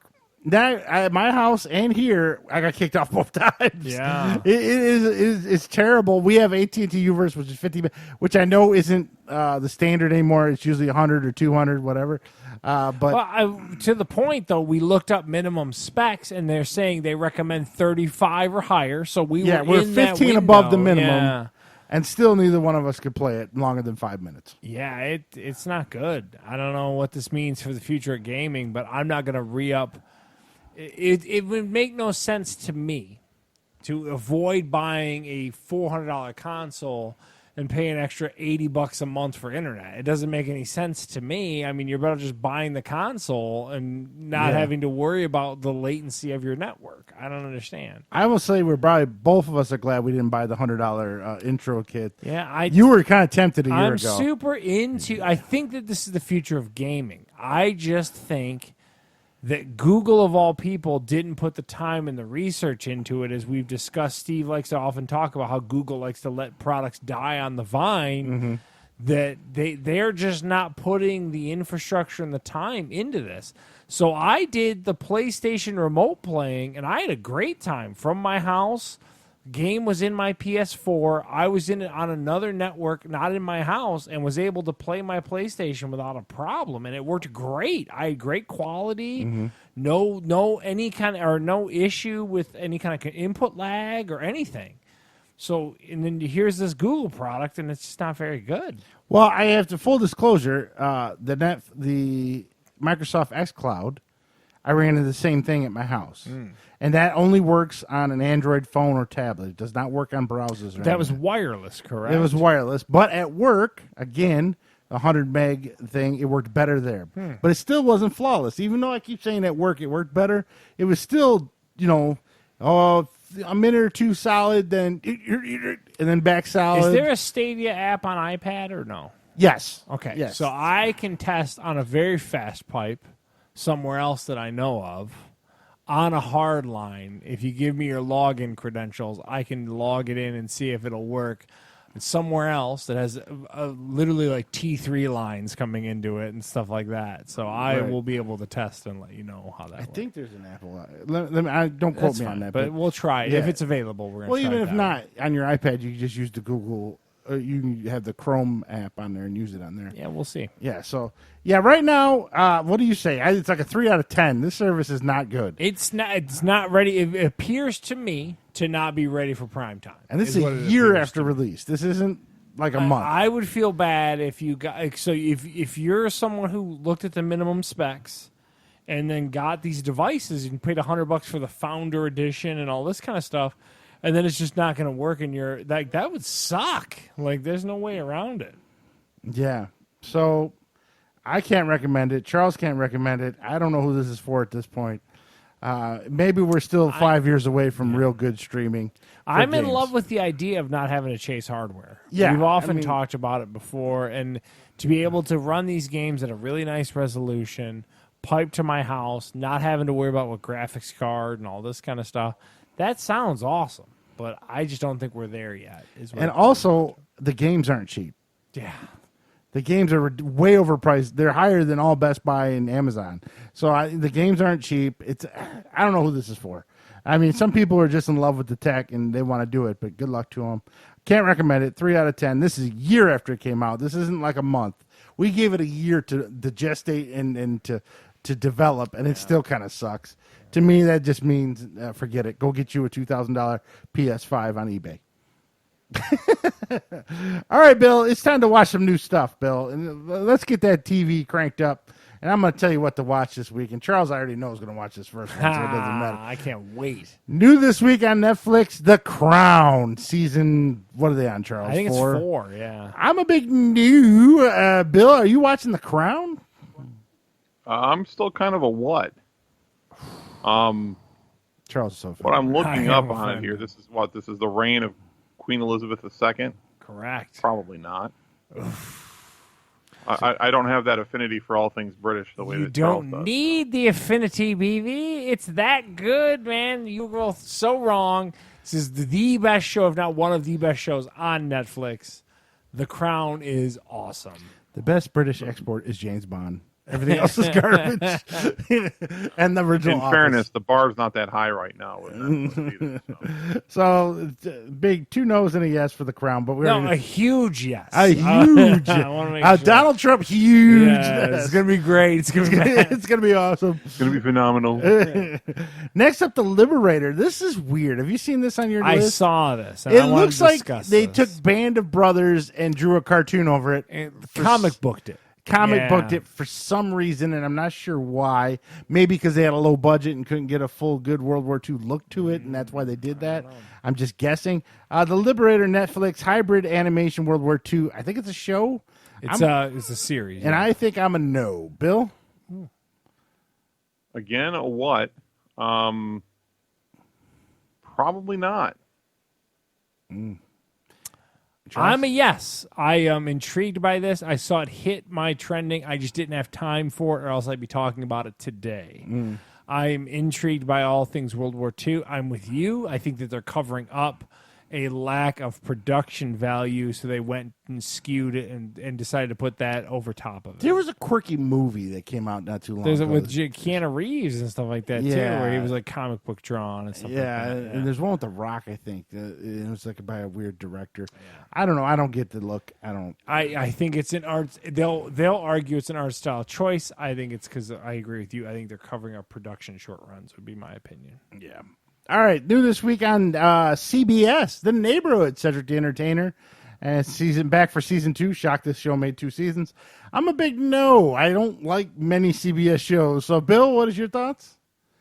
Well, I'm a big Sed fan and watched the first season. It's a little corny, but it is funny. Yeah, I watch it, and we'll watch it. Continue to watch it. Oh, and I hate that dude from The New Girl. Or whatever that is. It the new? What's the dude off of the original? Yeah, he was on The New Girl. Yeah, I hate that dude. I hate him. He's he a does have weenie a very- on that show. he has a very punchable face. Yeah, he's annoying. I like Cedric the Entertainer to BV's point, but he is so dumbed down for being on like a network sitcom for this. It's a little cringy for me at times. Anything I've seen. So like this episode, he's going to talk about like people with the whole George Floyd stuff and all that's going to creep its way into this. This show looks a little too preachy. I get my preachy African American from Blackish is where I get that from. Bill, how extra white and dorky do they make that guy from The New Girl on this On show? purpose. It's a gentrified neighborhood. He's up to a 10 as far as dorky white. It's like some, a really dorky white couple from like Kalamazoo actually moving out to Compton, essentially. Okay. All right, you really sold that for me. You're going to talk another one here in a second. Now, this one, I really like the big guy, but I Big hate... Steelers fan, the big guy. I of really Mike like... I've seen his O'Malley stand-up, and I kind of half-assed like Mike and Miley, but this looks... I can't believe this made 2 seasons. Bob Hart's Abishola, is that Yes, say that's it? it, yeah. On CBS. I'm a big no. Bill? In fairness here, I think I'm clearly the only one that likes CBS comedies. Yeah. Does one lead into But the other, though? You're probably watching one into the other on this one, aren't you? Well, and I tried it. The previews for it looked really bad, but tried to give it a shot because I do like, what's his name, Billy, can't remember his last name, the guy from Mike and Molly. Mm-hmm. It's just not good. So I gave it like a half a episode, and it confirmed what I suspected, and no. Let's go Steelers. This is terrible. No thanks. I know.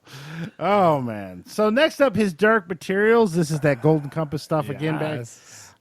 They I'll want watch this it. show to be good. I'll watch it with my wife because my wife loves it, and so I'm a mild yes. Did you watch that first season It of was this? god It was awful. unwatchable. It was so boring. You Your were highlight waiting was for that polar bear. the polar bear was the only, and the guy were from waiting from Hamilton were the only two good things Yeah, in you that. were just like, come and on, they're where's both the only in bear? like one There's that episode. stupid little bratty kid Oh, walking around. it was hard to watch. So I'm hoping the second season picks up a little bit. BV's into it. Go ahead. Bill, and his Dark Materials season 2. Are you yes or no? Well, I was a what, but it already kind of falls within the line of things that I'm not really into.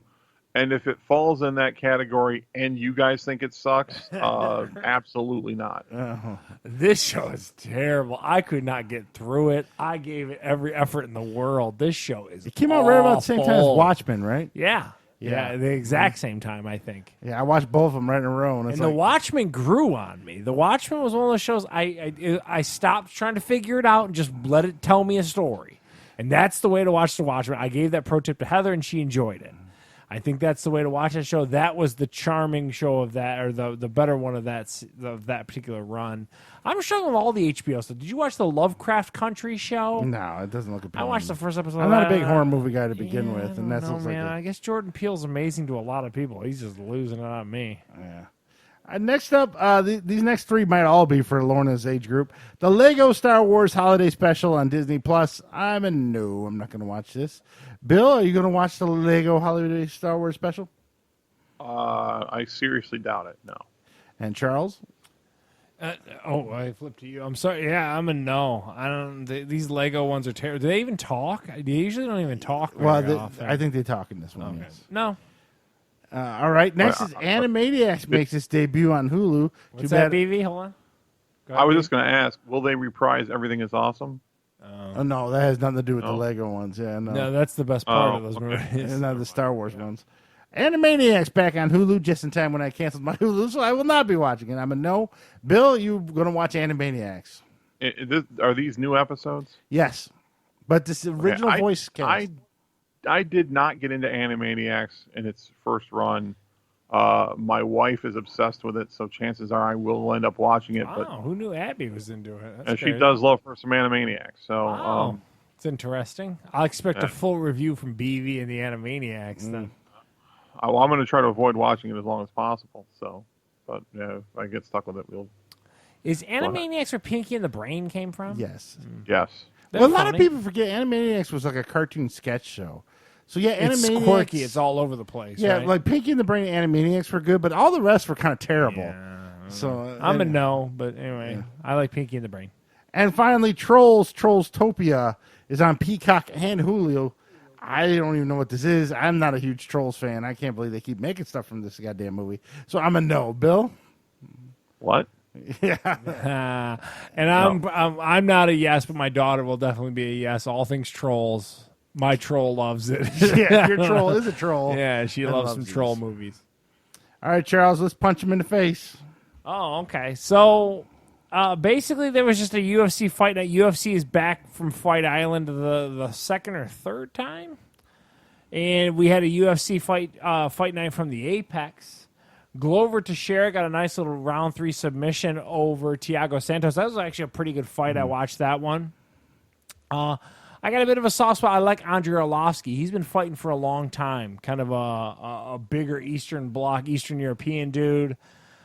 Pretty entertained by him a lot of times.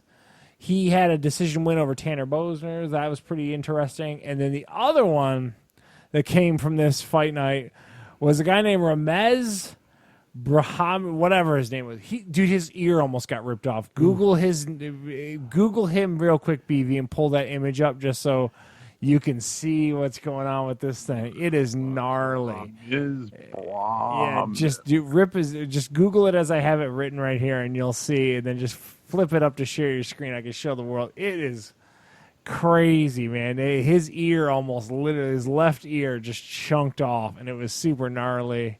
I don't know if you got any images of that. But anyway. Yeah, I'm looking for it. And then the other thing tonight, I got a big BKFC live from Miami, Florida. I will not catch it live. I'll watch it on a replay later in the week. Got to watch my bare knuckle fight every week. So Big fan of that. And that's pretty much going on with pugilism. And then once BV finds an image, I'll hit it over to him so you guys can see. It is crazy. Oh, my God. That's funny. So there we go. Chunky I don't know ears. how good this is going to be, but I should have it in a second. BB's going to put up his background. This dude's chunked up ear. Go on to some news, Steve. All right. Here we go. Oh. Here's the ear. You can see It's it. kind of, yeah, you can't really see it. I mean, it's See how literally- bloody it is, though. Yeah, it's almost falling off this dude's ear or head. It was brutal. Oh, my God. Oof. All right, let's go to the news. So a lot of video game based stuff because it's that time of year. Now I did review the game Avengers game from PS4, and you know I was very lukewarm. It's kind of I think the industry as a whole is lukewarm. yeah. So Square Enix slapped up a Marvel game, thought they were going to make $1 billion. That was wrong. They lost $48 million on this. Now, don't feel too bad for Square Enix because in the spring they cleared up on the Kingdom Hearts. Final Fantasy and Kingdom Hearts. They made a shit ton of money this year. This is the only thing that lost money for them. And it's well-deserved because the game was kind of dog shit. So it was just... Yeah, it was very, and it just didn't have any kind of like, it didn't feel like a really lived in kind of thing. It was just super generic. Yeah, same kinda robots over and over and over again. And they say it's a live service game. So maybe in a year or two, I highly doubt it. After they lost this much money, they're bailing off. Bail hard left, yeah. Now, AEW, you remember them? That's a wrestling group. And Kenny Omega's in that. Now, Kenny Omega is a huge video game fan. We talked about it. He's the been- most underutilized talent in that league. Yeah, pretty much. They put him in charge of, he's like the liaison for the video game that they're developing. They are developing an AEW video game. There's some really raw footage right now. They based it on the old NWO WCW games back on Nintendo 64 and stuff. People consider them the best gameplay for a wrestling game. There was very, if you remember, you played back then. It was very easy to control and it was super user friendly. Okay. Obviously, they're updating the graphics, but the gameplay is going to be based. They on want that same like core engine mechanic. Yes, and they even got the original director of those games to come on board. And Ukes, the guys who was making the WWE games, is now going to make this AEW I game. gotta tell you, like You when- still got a year or two before it comes out. I feel like that if the AEW could actually get some, I don't know, man. Like it's just I'm so torn on that league and stuff like that because they do kind of speak to our generation of wrestling fan pretty well, but they just sometimes they just can't get their shit together or something. Like it's just it's a hard way to I don't know how I'm trying to describe it, but like they have every opportunity and knowledge, I think, to be a really good wrestling. They just can't. Something about it is just for every good thing. There's just 4 other things. I'm like, this is dumb. Yeah. I don't know. Yeah. It's They weird. need to streamline a little bit. And but I don't know what that is. If that's like a writing punch up or how. I'm not into fixing leagues, but I'm just saying. Yeah. Bill, any thoughts on an AEW wrestling game? Would you be interested in playing that? If it's very user-friendly and easy? It'd probably be fun to play with. I wouldn't buy it, but I'd play it if, like you got it or something. But I don't know. I'm kind of disconnected. I haven't seen an AEW show in quite a long time now. So Yeah, I haven't either. I kind of watch it every once in a while. I do you turn it serious? on a little. I swear to you, I do because it's on.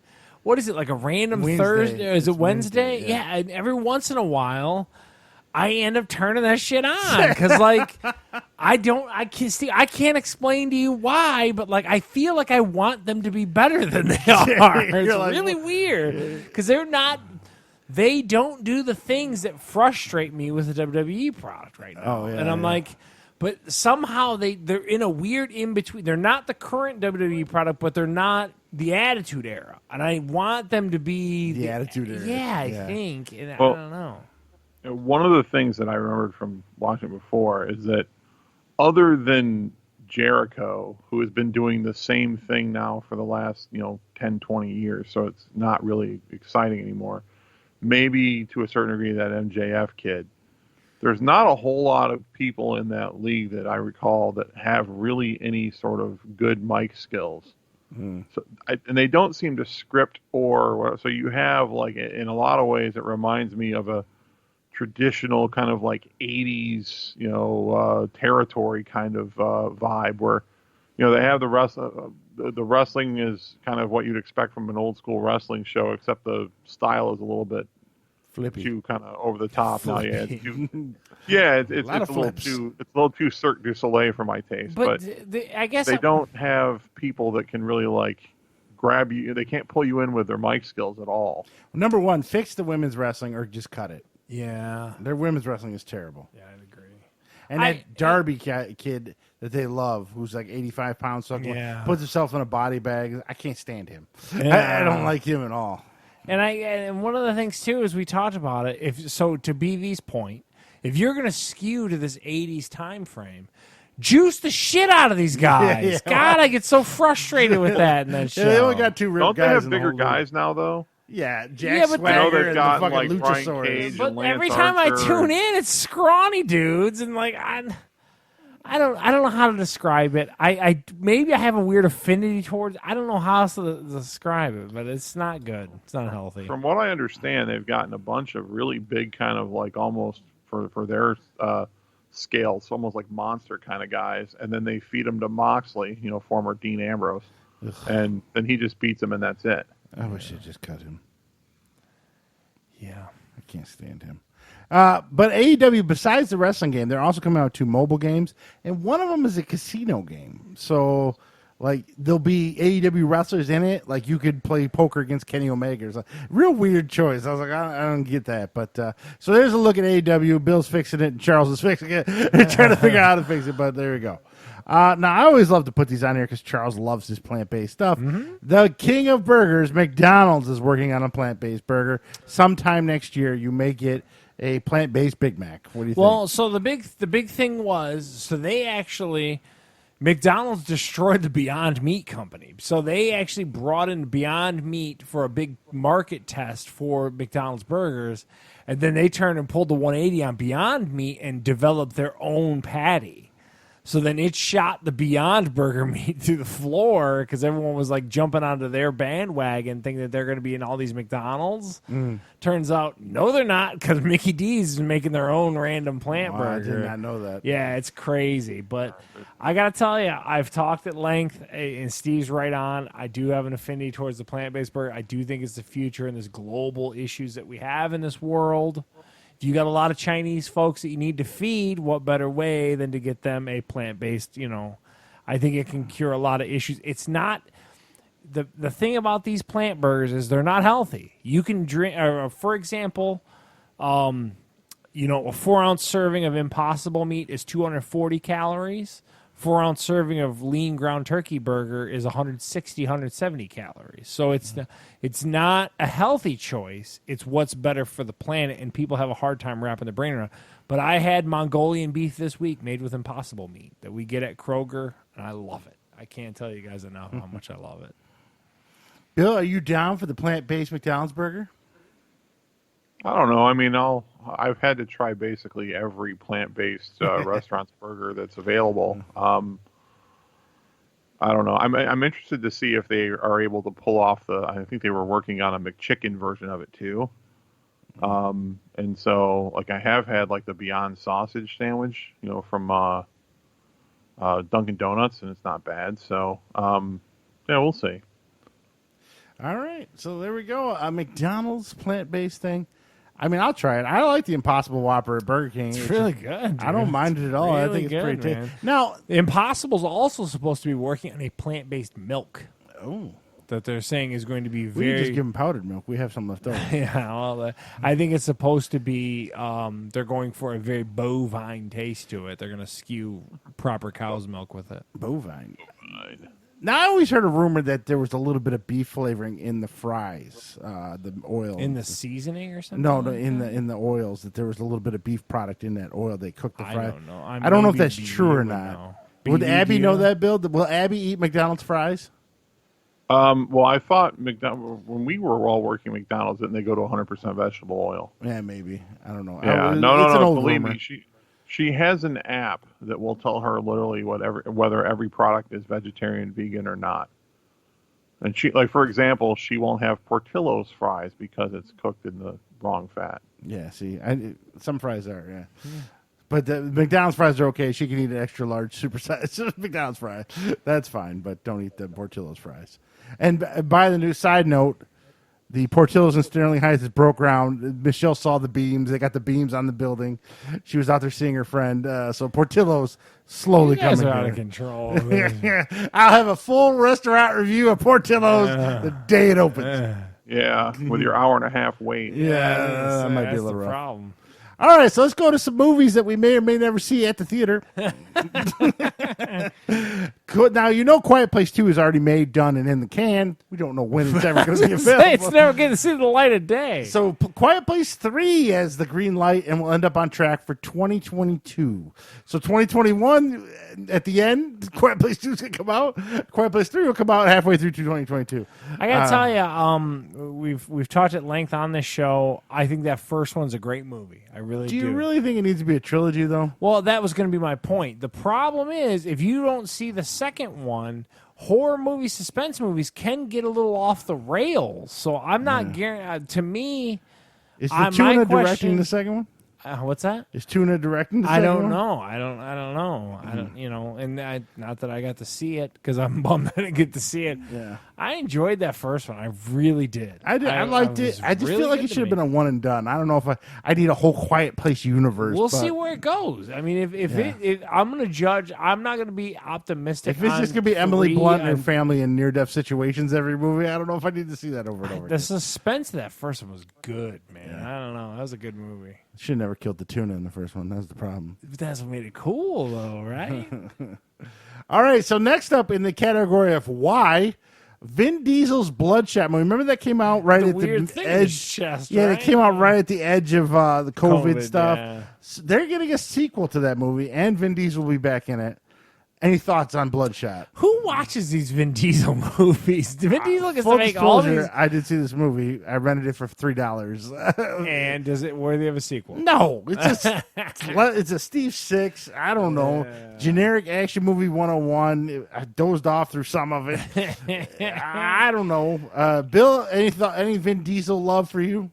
Well, I didn't mind him back in the day, but it just no, I lost track of it pretty quick, and I certainly have never seen Bloodshot. I remember the previews for it, but no. In fact, if we were talking about movies, kind of like reprising of movies. I don't know. Did you guys hear this week? I heard on the news actually that The Rock is developing a reboot of Scorpion King. Yeah. Yeah, He won't be in it, but he's going to produce it. Oh. Yeah, he's got the screenwriter from Straight Outta Compton, his name Jonathan Herman, doing the script and Makes playing. I perfect think sense. they have it out in the next couple of years. Yeah, Jason Momoa is Scorpion King coming soon to a theater near you. Do you? I got to be honest with you. I love The Rock. We've talked about it at length about how he's an American treasure. Yes. I feel like he needs to be a little more choosy at times. You don't say. Yeah, he's His got movies are dog shit. Yeah, I think at some point, like people love Tom Hanks. There's a bunch of really good obscure Tom Hanks movies. Mm-hmm. I can't give him the Tom Hanks seal of approval. I Because can't it's do not it. there. I There's mean, 5 movies tops. The rest The is Rock dog thing is crap. being the biggest star in the world, and he's all about straight cash, homie. Yeah, he don't He's give a not fuck. doing anything obscure. He's know, but- he's judged off box office appeal, and that's basically it. That's why I have no hope for that Black Adam movie. I know it's gonna be a hot team. No, man. I'm just like, because like I said, like we talked about it at length again here.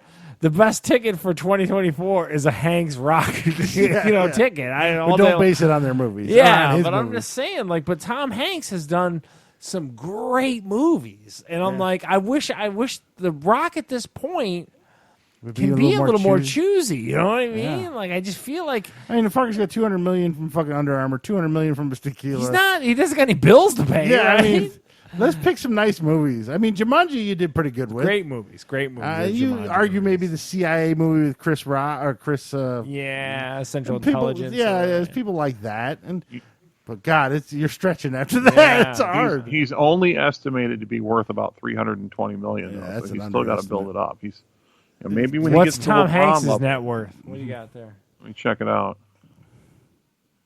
I don't know, man. I'm just like, A Scorpion King reboot, like BV said, I'm sure a ton of Chinese people are going to go see it. A ton of high school kids are going to go see it. Don't watch it or listen to our show because we're just. But he's idiots. not going to be in like, it. Though, the Scorpion I'm King. just saying, like it's gonna. But I'm just. They'll probably have Zac Efron. I wish I just King. want to tell him, like, just be a little. It's okay, man. Like, you pick a movie that can really make. You're such a likable dude. Yeah. Like, I mean, it almost bums me out that like is like, dude. Because, like, okay, so Vin Diesel Fucking remake Predator and put him into Schwarzenegger. Yeah, character. something. I don't know. Goddamn Scorpion King. They made 9 of those. After a while, Randy Couture was. Yeah. What do you got, BB? Tom Hanks' estimated net worth $350 million. So we got a joint ticket right there. I'm telling you. They rumor Tom Hanks' next movie has something to do with Elvis. Either he's playing Elvis or he's Elvis. So I thought his next movie was something to do where he shot in Australia. What was the one where he got COVID and all that? It looks really good. It's coming out this fall. I know he has an Elvis movie in the works too. What is the name of the movie he's got coming out this winter? Anyway, I just all I'm saying. Come out is, or go to Apple TV. Yeah, also true. Yeah. I don't know. I love Tom Hanks, and I feel like the movies he's in every time, I'm like, these are great. He's very good at picking those roles. I want The Rock to be in those, but to BV's point, if you're a box office draw, why are you listening to me? I'm just a tubby guy who lives in Dearborn. What do I know? But I don't know. Man. Eventually, he's going to come back and bite him in the ass, though. I mean, look at Robert De Niro. He picked some dog shit. Oh, my God. What the fuck? You were in goddamn Godfather. What the fuck is wrong with you? Now you're in The Grandfather. Yeah, this is terrible. Is the Australian one you're talking about News of the World? Yeah, I think that's it. Oh, okay. Does it give a description? 5 years after the end of the Civil War, something. Okay. Well, no, it's a beginning of the trailer. I if remember I go watching to read the more of it, it's going to play a trailer. And oh, don't do that. But video's yeah, gonna pop. we were watching the trailer on Apple TV, and I'm like, man, Tom Hanks does some good shit, dude. You just start watching, like, damn, Tom Hanks. I But just in want The Elvis Rock to get with Tom Hanks' people. Like, listen, pick the shit he's picking. Yeah. Your Elvis movie is apparently scheduled for 2021. Yeah, see, I thought it was Elvis. All right. So next up, as no surprise, just like this generation, because we're the king of remasters, Mass Effect, the trilogy, is being remastered for PS4 and PS5, Xbox One, and Xbox X Series X. It's been on everything already. Yeah, it's just like the Batman games. They're going to be on toasters. Yeah. You're going to get so. It's You've gonna be played all the Mass Effect games, correct? Yeah. Mm-hmm. And I tried. I am not into it. I do not. The combat is super clunky. It's into that whole BioWare Knights of the Old Republic thing where it's like, oh my God, I could talk to everyone. Doesn't make it fun. I don't know. I just those games get a weird pass. How good is a story to you? This is what I was going to say. If they made Mass Effect into like a high-budget Battlestar Galactica type series, I think you'd love it because it's a variety of aliens. It takes everything serious. Nothing's hokey or over the top, and everything's kind of believable and up to a point. You know how they do it, and it has a very Battlestar, but with Battlestar didn't have aliens; it had robots. So there's a lot of vibe to that, and I think that's what would catch you. But as a game, you're right. Some points, people get blinders on, you know. Yeah. There's a lot of like, oh, here's another dialogue wheel. Okay, great. Yeah. And in the combat, but I think as a series or a movie, this would be make. And plus, it was at that time. This is early 2000s. It was right after the prequels of Star Wars that shit the bed. So it was like everyone was thirsting for some good sci-fi, and this hit on Xbox 360. You can get the original Mass Effect games like dirt cheap. I mean, I don't know about these remasters. It still works though. Yeah, but I'm just saying, like, you can get them on like Steam and stuff like actually, that for like you dirt can play cheap. them on PC now, too. Really cheap. So while they're remastering them all, after the Mafia 2 remaster, I'm not too hot on remasters. That first one was great. Yeah, it was. But so it'll be out next Christmas, and they'll charge you $60. I wonder if we're going to get any DLC for that first Mafia. I don't know. In more gaming news, Charles is a big fan of the Game Pass, so am I. It's getting even better. They're adding EA Play games. So now you can get, if you sign up for Game Pass, you can get FIFA 21, Madden 21, all those EA games. It's best value in games. Yes. And also, on top of all that, if you're a new subscriber to the Game Pass, they'll throw you a free month of Disney Plus just for shits and giggles. Well, Disney Plus, we talked about how they strategically were going to release some Pixar stuff. And we talked about that, me and you did, and how they were smart about that. they nailed some crazy retention number that their stock shot up because they nailed such a high Let me retention. check my stock then. Yeah, got I 10 saw a shares. Yahoo article that said they really They went were- above yeah, and beyond. Subscribers you're talking about, Yeah. right? They projected in 5 years they'd be up to 63 million. They're at 73 million right now. And they maintained it, which is no after one 1 year, Yeah, yeah. it's pretty crazy. It just goes to show you the power of Baby Yoda is just amazing. yeah, imagine if they had all those. I know you don't like them, but those Marvel series Oh, I agree. and all those original series. on If they top of didn't the kind of Baby have all Yoda, those stream, they'd but probably be over 100 million. What's the subscribers. one that's supposed to come out with old boy with they're getting the one Marvel series soon. WandaVision? Yeah, WandaVision. That's the Next one. month, Yeah, yeah. it's coming in. The one I least likely want to see. So You'll when it's watch coming. it. I know I'll you watch it, will. yeah. You're talking all that shit. but Falcon and the Winter Soldier is the one. I'm Do you want looking us to forward put it on the show notes for a month from now? Or we Yeah, gonna- don't need to. I already know. All right, and then finally, the show that took everyone by surprise. Not really. Everyone loved it. Lego Masters is renewed for season 2 God, with this Will show's so Arnett on good. Fox. Bill, are you into building Legos? Would you watch season 2 of the Lego Masters? I saw little bits and pieces of the first one. It looked pretty cool. I don't know that I'm into it enough that I'd watch a whole season of it, so probably not. Everyone in my household loved this show, and we will be watching a season 2 is just music to everyone's ears in this house. That first season of the show was great. Legos are still timeless from my childhood and your childhood all the way to my daughters now. Legos are timeless, and this show's great. Will Arnett's a fantastic host on this show. Sometimes he gets a little too much I Am Batman stuff, but I get it. You know, you got to lean into it, but this show's great. Appeals to adults and kids, I think. Yeah, we watch it the minute they air on Fox, and just a great show. My daughter just hated the one judge with the terrible accent. Couldn't stand that lady. Yeah. She was like, replace this lady. Other than that, she I liked it didn't give too. a shit, man. I couldn't watch it live though. I had to record it and fast forward through. Yeah, well. But that's any reality show though. That's That's not just, any TV. I hate to watch TV in general live. Oh, it's so rough. I'm spoiled as shit. All right, that's gonna wrap up the news. And finally, I just had a rant. I actually had two, but I'll save the other one for later. Well, hold on. What tickle us the one with the save for later? What's the other rant? You ever been around somebody? I think you're looking directly at me, so apparently I did it. So BV, no, strap in. you He's didn't going to do it. yell at me. No, I'm not gonna yell at you. So I'm not gonna be a computer, right? You're doing whatever you're doing. Okay. Oh man, that's pretty awesome. Waiting for you to respond. You ever had those people in your Oh, life? like they're just baiting you into some shit? Yeah, where they say mundane shit, expecting you to comment like, "Oh, it's awesome." I have people in my life like that, and it drives me bananas. But you work in a You're so- not saving this for later. Yeah, This is every evening in my house. yeah. My Well, they entire won't life. talk to you It's- directly. This They'll is your say- wife, baby? Oh no. Well, no, it's a little different because what'll happen is see something kind of, and then wait for me to whatever, and then when I don't turn around to acknowledge it, it's start just trying to read it to me like I want to hear Ding, it. ding, ding. Interrupts it, and especially, and it always seems to happen when I'm actually paying attention to what's on the TV, and after about 3 or 4 times, I just look over like I'm like, what the fuck is wrong with you? And, yeah, no, it drives me freaking. He nuts. knows exactly. It's Randy at my work. Oh, but he's clear across the office. You're not even in a communal. That's what drives me bananas. He's doing that from like a room or two away. So it's a little statement that you can That's just think so to yourself. bizarre. You'd be like, "Oh, that's pretty cool." Yeah, that's pretty cool. That's so weird. And then I'll be sitting in my office. I'm like, I won't answer because I know what He just wants that interaction.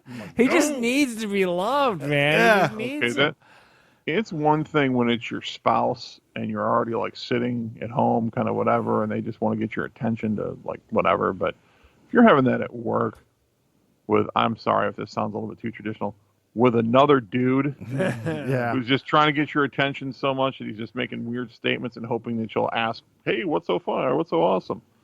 Why not just start talking about what's awesome? I don't understand. Why not just go, oh, dude, you see this Because I want shit, to throw that Steve?" little breadcrumb out. and see if What's you the- what's the in word 15 they years, I've use never now? bit once. But I What's the still word that get kids it. use now? Thirsty? Yeah, thirsty. My wife Seems does a it little too. thirsty. But my wife usually does it when she's pissed. She'll be, and finally I go, what?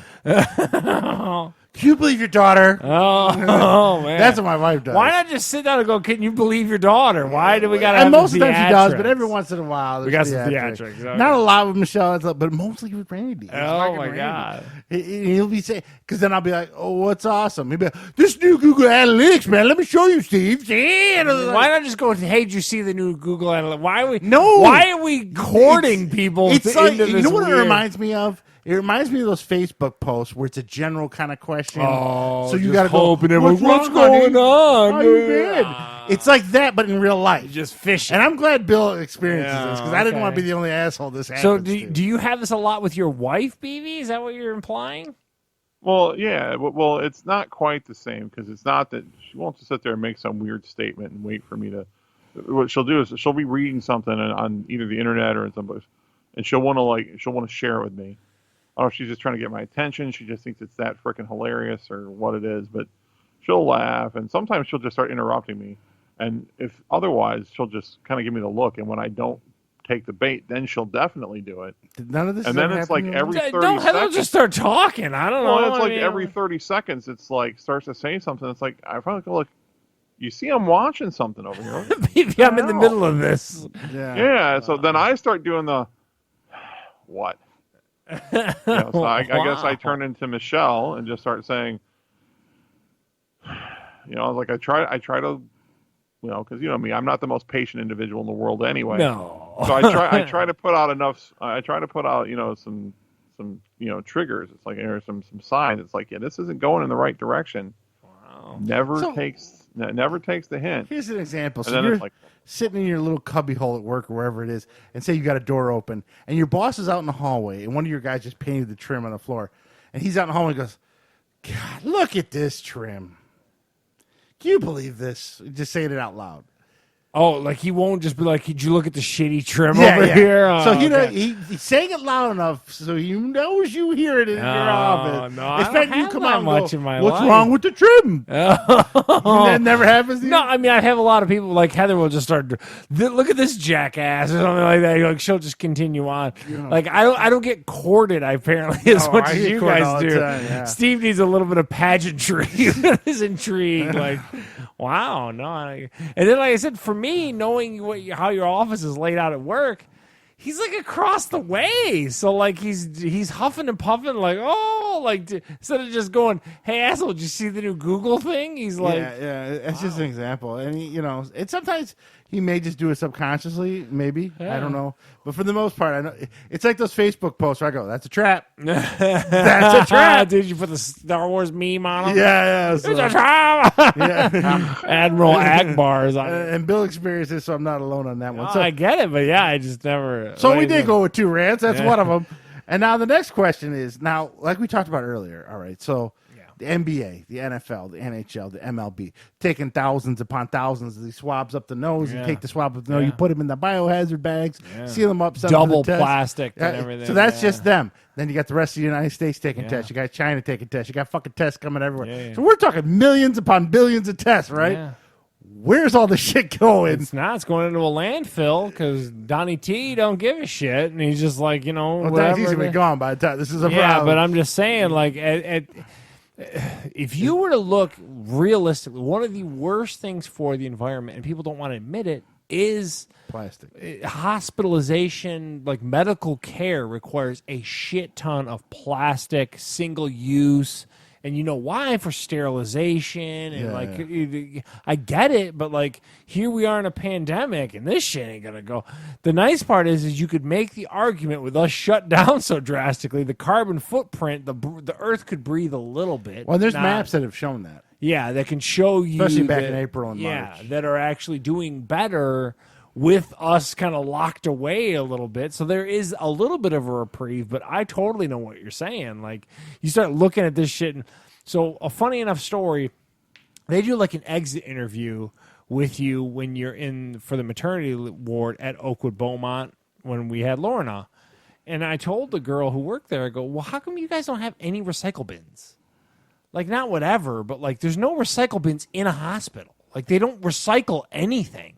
So, like, if you drink your styrofoam cup or whatever, you couldn't recycle. You had to take it home with you. Like there's no recycle anywhere in a hospital because it's just, to your point, like when you get into that medical use, they just don't want to hear about reusing or recycling or any of that shit. Like, no, it's got to go and it's got to be sterilized. And I get it, but like you don't realize it's terrible. Terrible.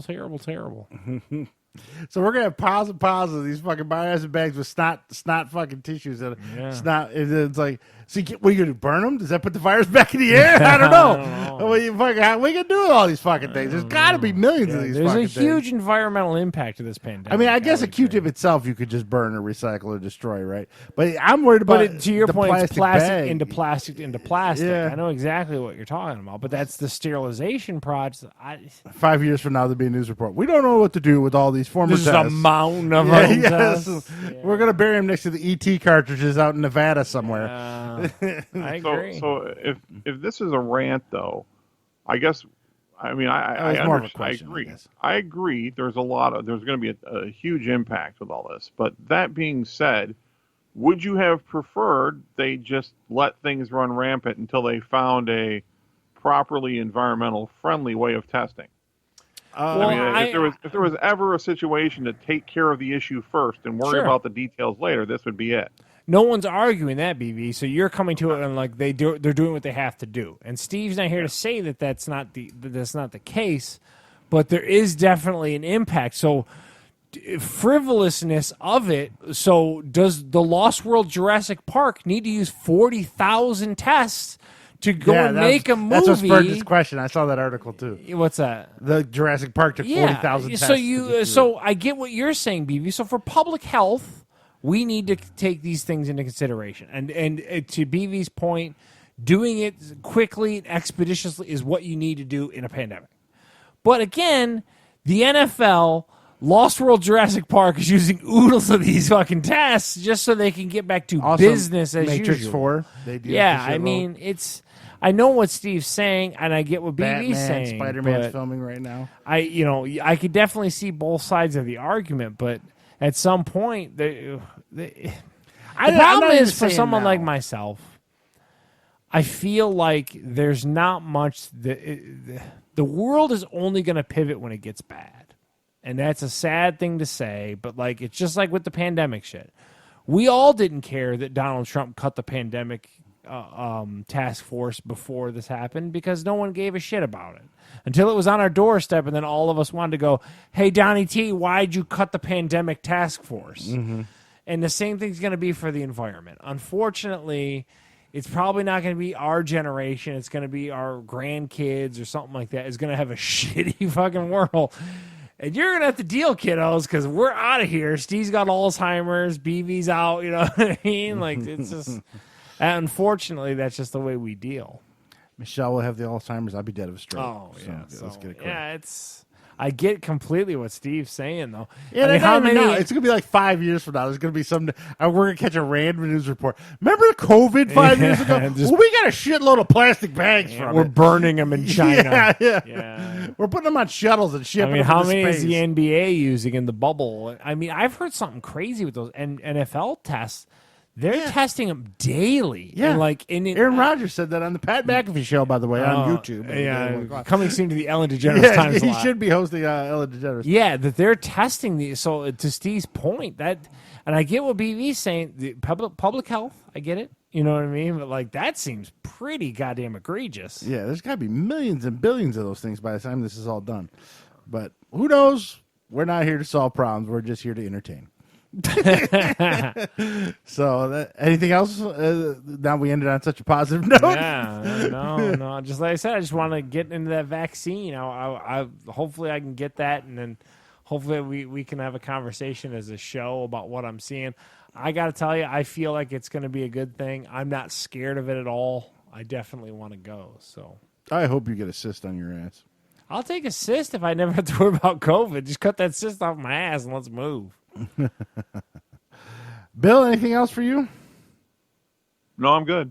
Oh, man. You got that microphone all squared away after you went fishing there for a minute? I was going to say it was coming loose where it connects to the table. It was coming loose. So. Yeah.